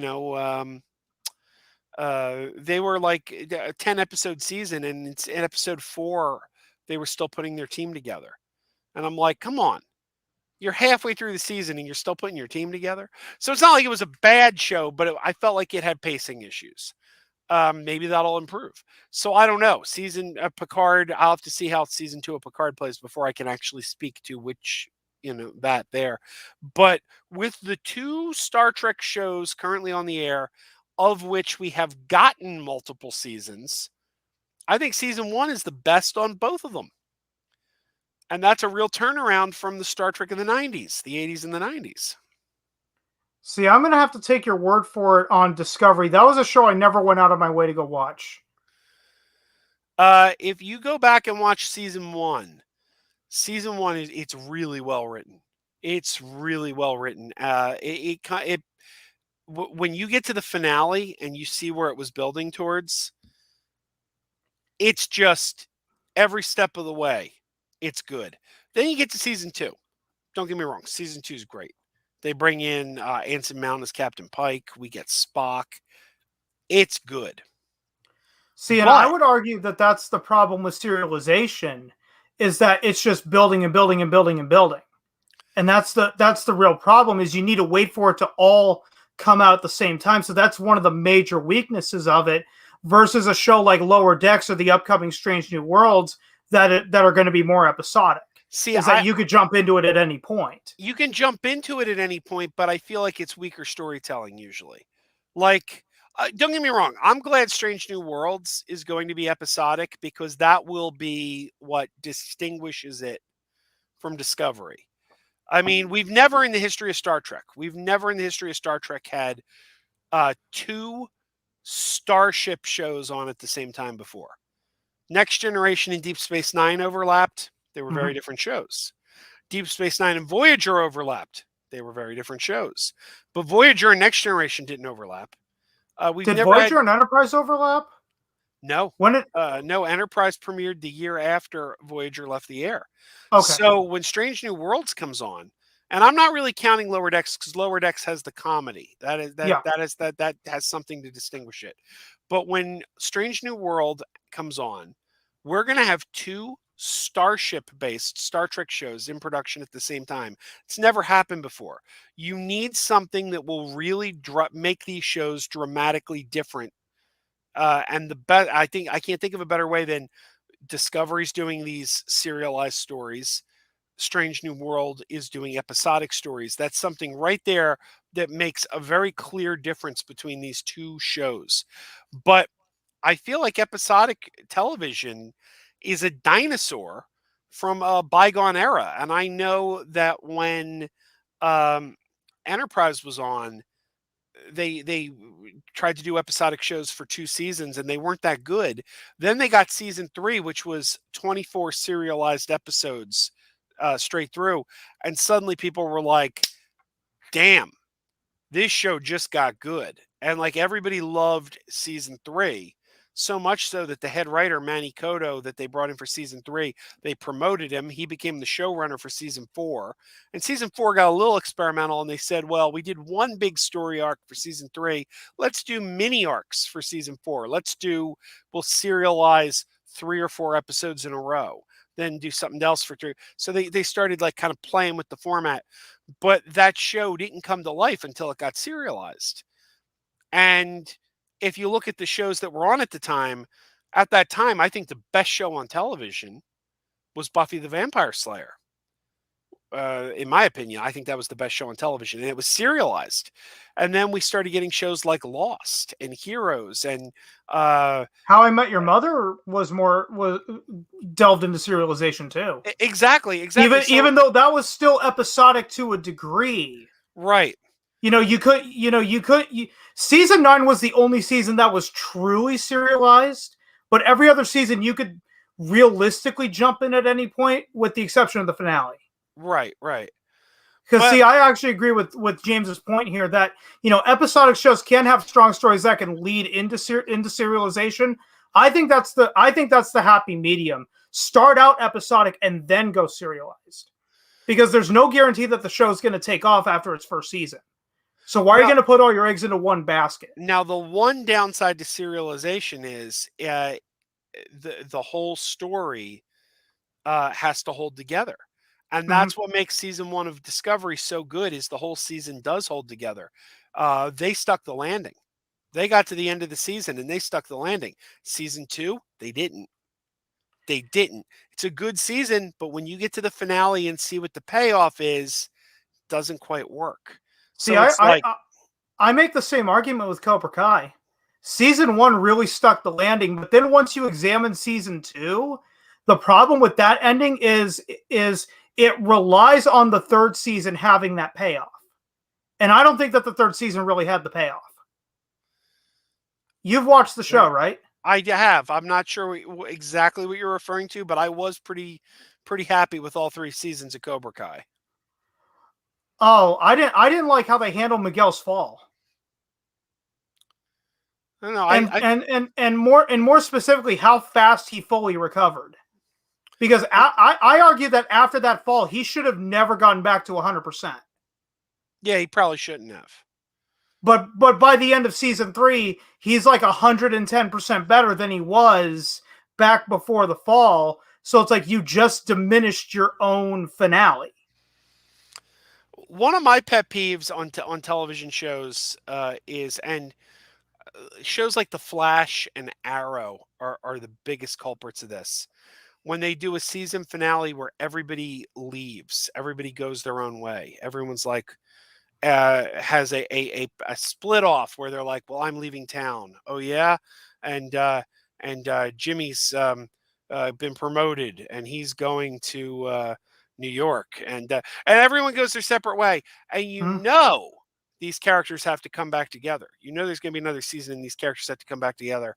So you get the next season and it's months later, and you have like a guy, the main character, talking about, oh my God, ever since Jimmy and Larry and Sandy left town, we've been all alone.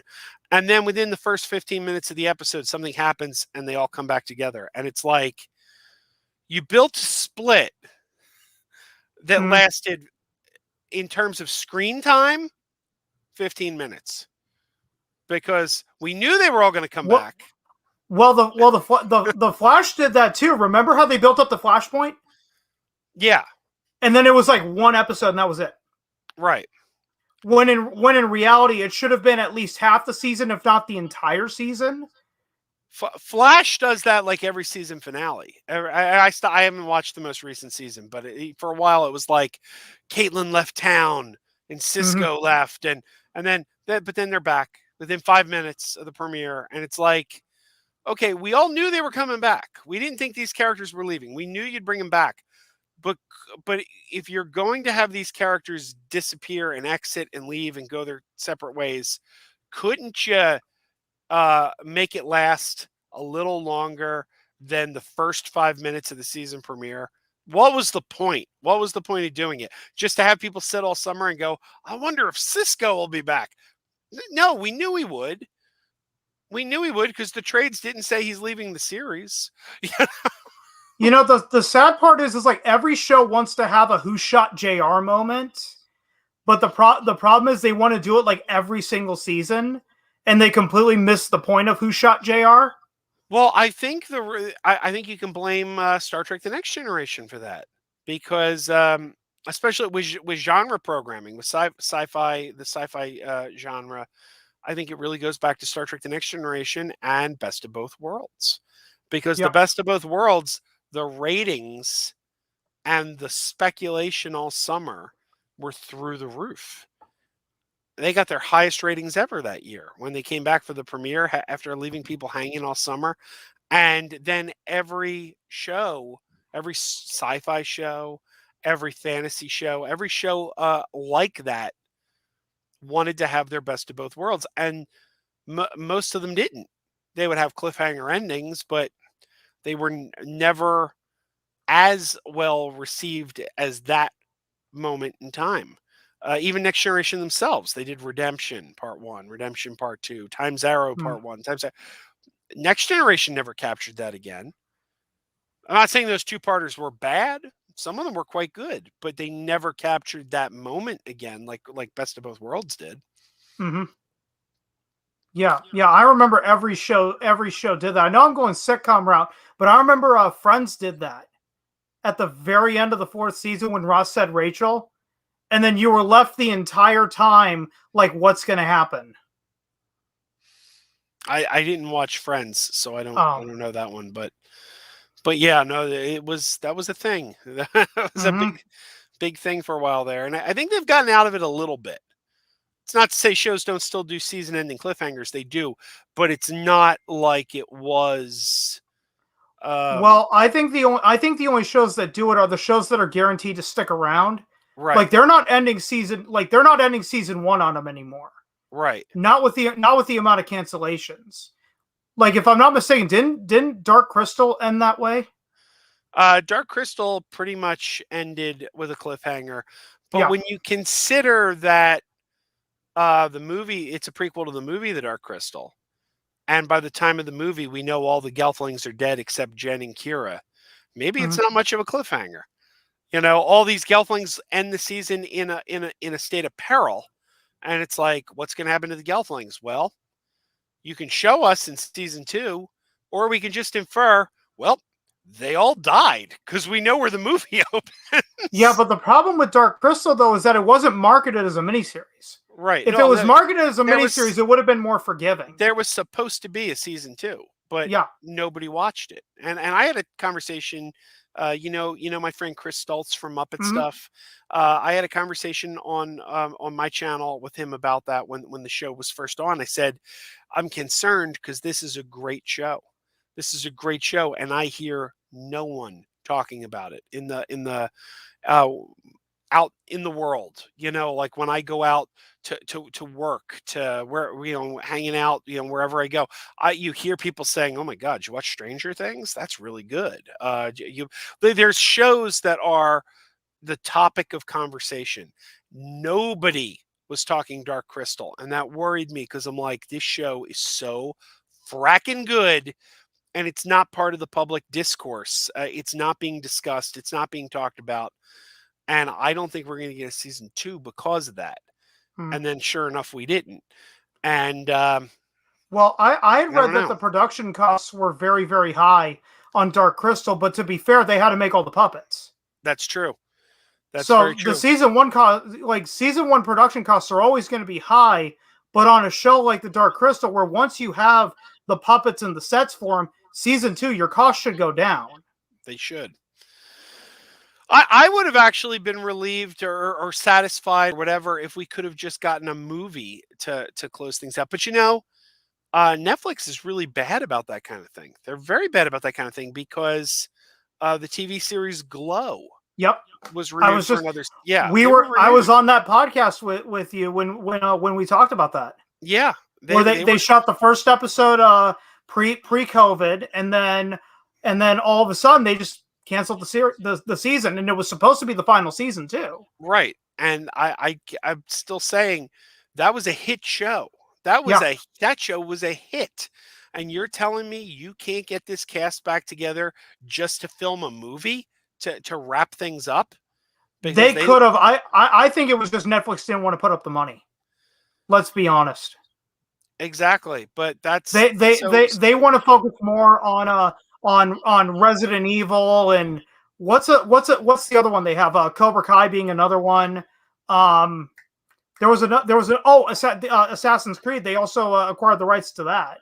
By the way, we're on a tangent. I don't know. I'm sorry. I'm going to have to get going pretty soon. Okay. But real quick, you mentioned Resident Evil. I Yeah. got to tell you, I'm really confused. What the hell's going on with Resident Evil? Because I heard that the new Resident Evil was going to be a series for Netflix.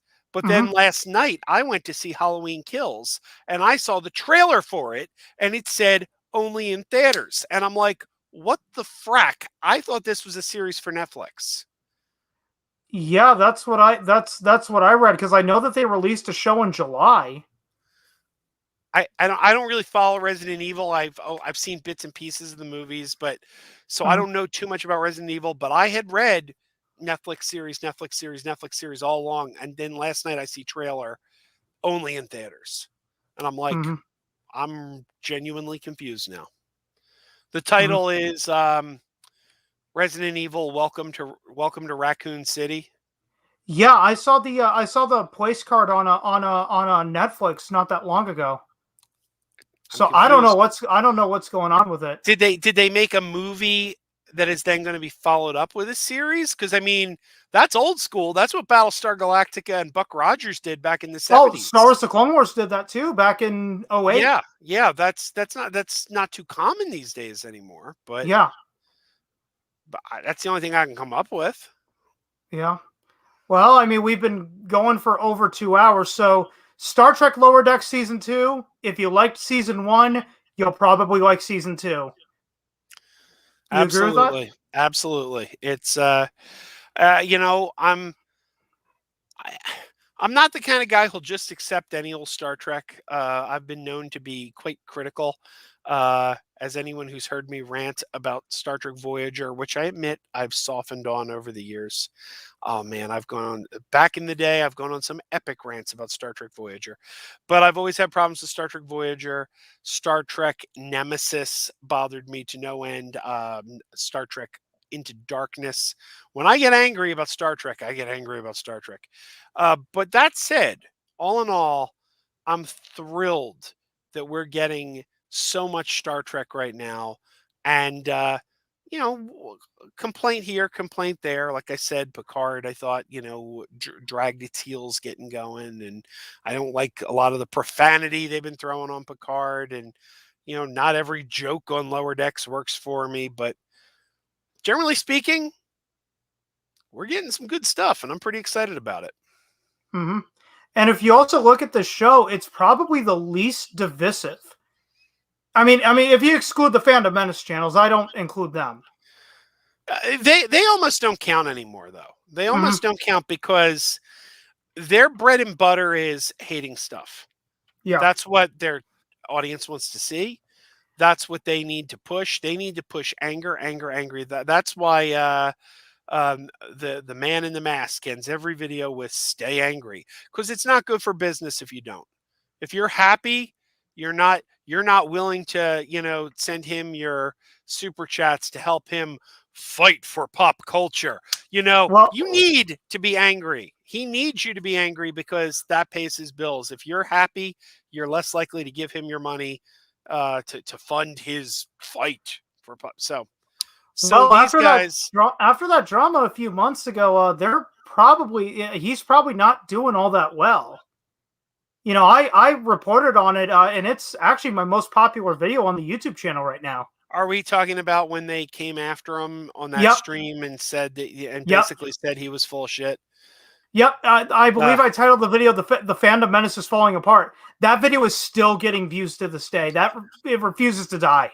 But here's the thing, though. Yes, they're falling apart from each other. They're falling apart from each other. For example, they've blacklisted Mecha Random. Mecha Random.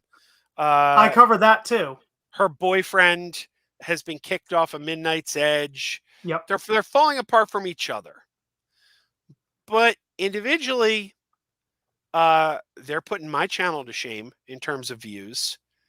And not that I'm jealous, because that's another thing. They always say you're jealous of us if you complain about their channels. They go, you're just jealous. But I'm not, because I wouldn't want your audience. Like if I could have your audience come to my channel, I wouldn't want them. You've got a angry, and I'm going to say it, stupid audience, because your audience hasn't figured out yet that you're lying to them. They're a dumb group of people watching your channel. So no, I don't want your audience. On that video, I got accused of being a clout chaser, reporting on that drama.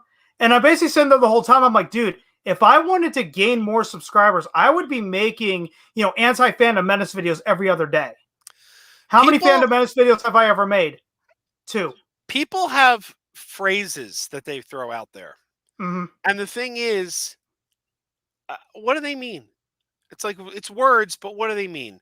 I did a video about the Snyder Cut where I said the Whedon Cut was better. Stand by that. I stand by that. The Whedon Cut, I've seen the Snyder Cut twice. I hate it. The Whedon Cut is much better. I will stand by that. And somebody said in my comment, you're a clout chaser. And I'm like, that doesn't make sense. That doesn't make sense. First of all, what does that mean, clout chaser? You're saying I want clout? Okay. Well, the popular thing on the internet, the thing that's popular to do on the internet is praise the Snyder Cut. Mm-hmm. That's what, people, that's the hip thing to do. I don't know. So how does that help me get clout, saying the opposite of what the popular opinion is? To play devil's advocate, they'll argue that you wanted to get hate clicks. And I welcome their hate clicks. It's one of my most popular videos ever, because and they're like, look how many thumbs downs you got. And it's like, you know what? Look how many thumbs up. Counts the same as a thumbs up. Yeah. Look how many thumbs up I have on my Phantom Menace is Falling Apart. I have over like 105 compared to only like 15 dislikes. So what does that say about their movement as a whole? The one thing I always say is the only thing I have to offer is my honest perspective. There's a million channels out there reporting on movies and TV. And the only thing I have to offer that's different than anyone else is my unique perspective. And that's why I'm never going to lie to my audience. I'm never going to say the popular thing just because it's the popular thing. Like Mecha Random, I'll never forget it. I was watching her once on a live stream, and she was reviewing a short trek. And she said, it wasn't that bad. She goes, well, this one actually wasn't that bad. And in real time, her audience started coming after her for saying it wasn't that bad. And she changed her opinion right there on the spot, because the audience was angry that she said it wasn't that bad. And she goes, oh no, what am I thinking? No, it was terrible. It was terrible. And I'm like, how does your audience respect you? You've just made it clear you're putting on a show for them. You just made it clear as day that you're parroting the words they want to hear you say. So you are a phony. You're full of shit. You've got no integrity. And that's the only thing I have to offer, because there's a million other people on YouTube doing what you and I are doing right now. And the only thing that's going to differentiate me is my unique opinion. And if I'm willing to lie about that, I got nothing to offer you. See, and one thing I always gave the Phantom Menace credit for, and I think everyone needs to give them credit for, is the fact that they banded together. Instead of remaining all independent, it started off kind of like loose collective, kind of like what we're doing. The problem is that they became more and more of a hive mind. Like, I know Enosh invited you on your stream despite your opinions on the Snyder Cut. Yeah, and it's interesting. I've been on his streams too, and I've disagreed with them on several occasions. It's interesting too, because like I ended up on a stream with Ray Porter, who played Darkseid. He was on the stream with us. And Enosh said later, Joe doesn't like the Snyder Cut, but he was very respectful to Ray Porter. And I was thinking, why wouldn't I be? Why wouldn't I be? I don't have any beef with Ray Porter. I don't think Ray Porter did a bad job playing Darkseid. I think he did a great performance as Darkseid. My issue isn't with any of those actors, not a single one of them. Those actors did a great. In fact, one of the things I've always said I love about the Whedon cut is I think those actors have great chemistry together.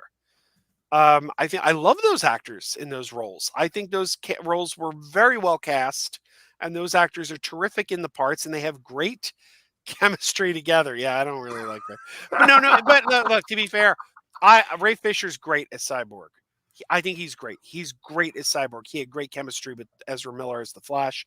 My issues are with his mouth and the way he goes about things and the way he handles himself. That's where my issues come with him.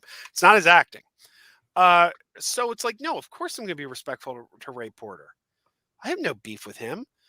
Even Zack Snyder. If Zack Snyder showed up, I wouldn't be rude to Zack Snyder. For one thing, I'm a fan of his movies, except his DC work.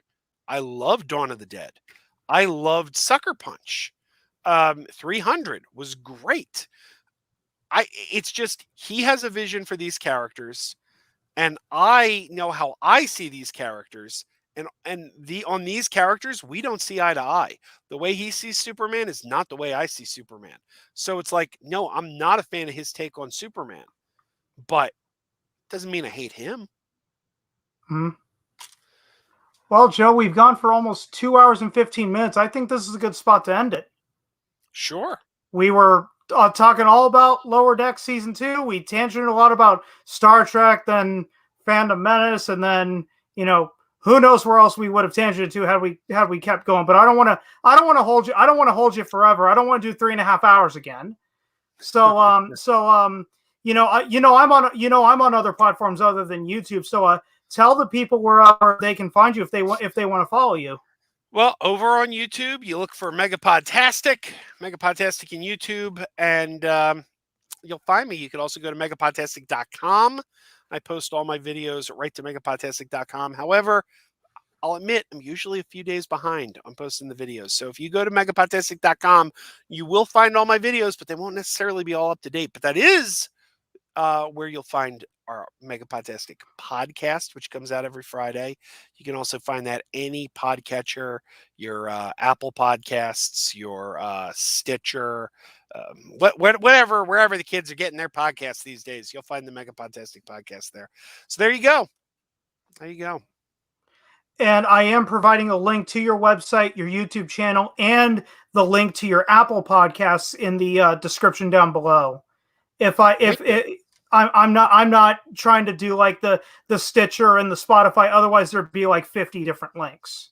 To be completely fair. So I actually wanted to end the stream with another short video. It's only 30 seconds. It's only 30 seconds, Joe. But I do need to ask you something. So please stick around for just a couple of minutes. All right. So I guess this is gonna do it again. Star Trek Lower Deck Season 2. If you liked Season 1, you'll definitely like Season 2. I think hold on. There we go. I'm getting a lot better at this. I think my co-host over here can agree to that. Yeah, this is I couldn't be a puppeteer either with how bad I am at the mirror technique. So I guess until next time, guys. Keep Joe, wearing those Sesame Street pajamas. Mm-hmm. That's what I'm wearing now. I'm wearing Sesame Street jammies. 2 weeks ago, the world fell in love with Snuffy the seal, who washed up on shore injured and dehydrated. We now go live to Snuffy's triumphant return to the sea. We are just moments away from releasing Snuffy, the rescued seal, back into the ocean. And now you see it, Snuffy's triumphant return.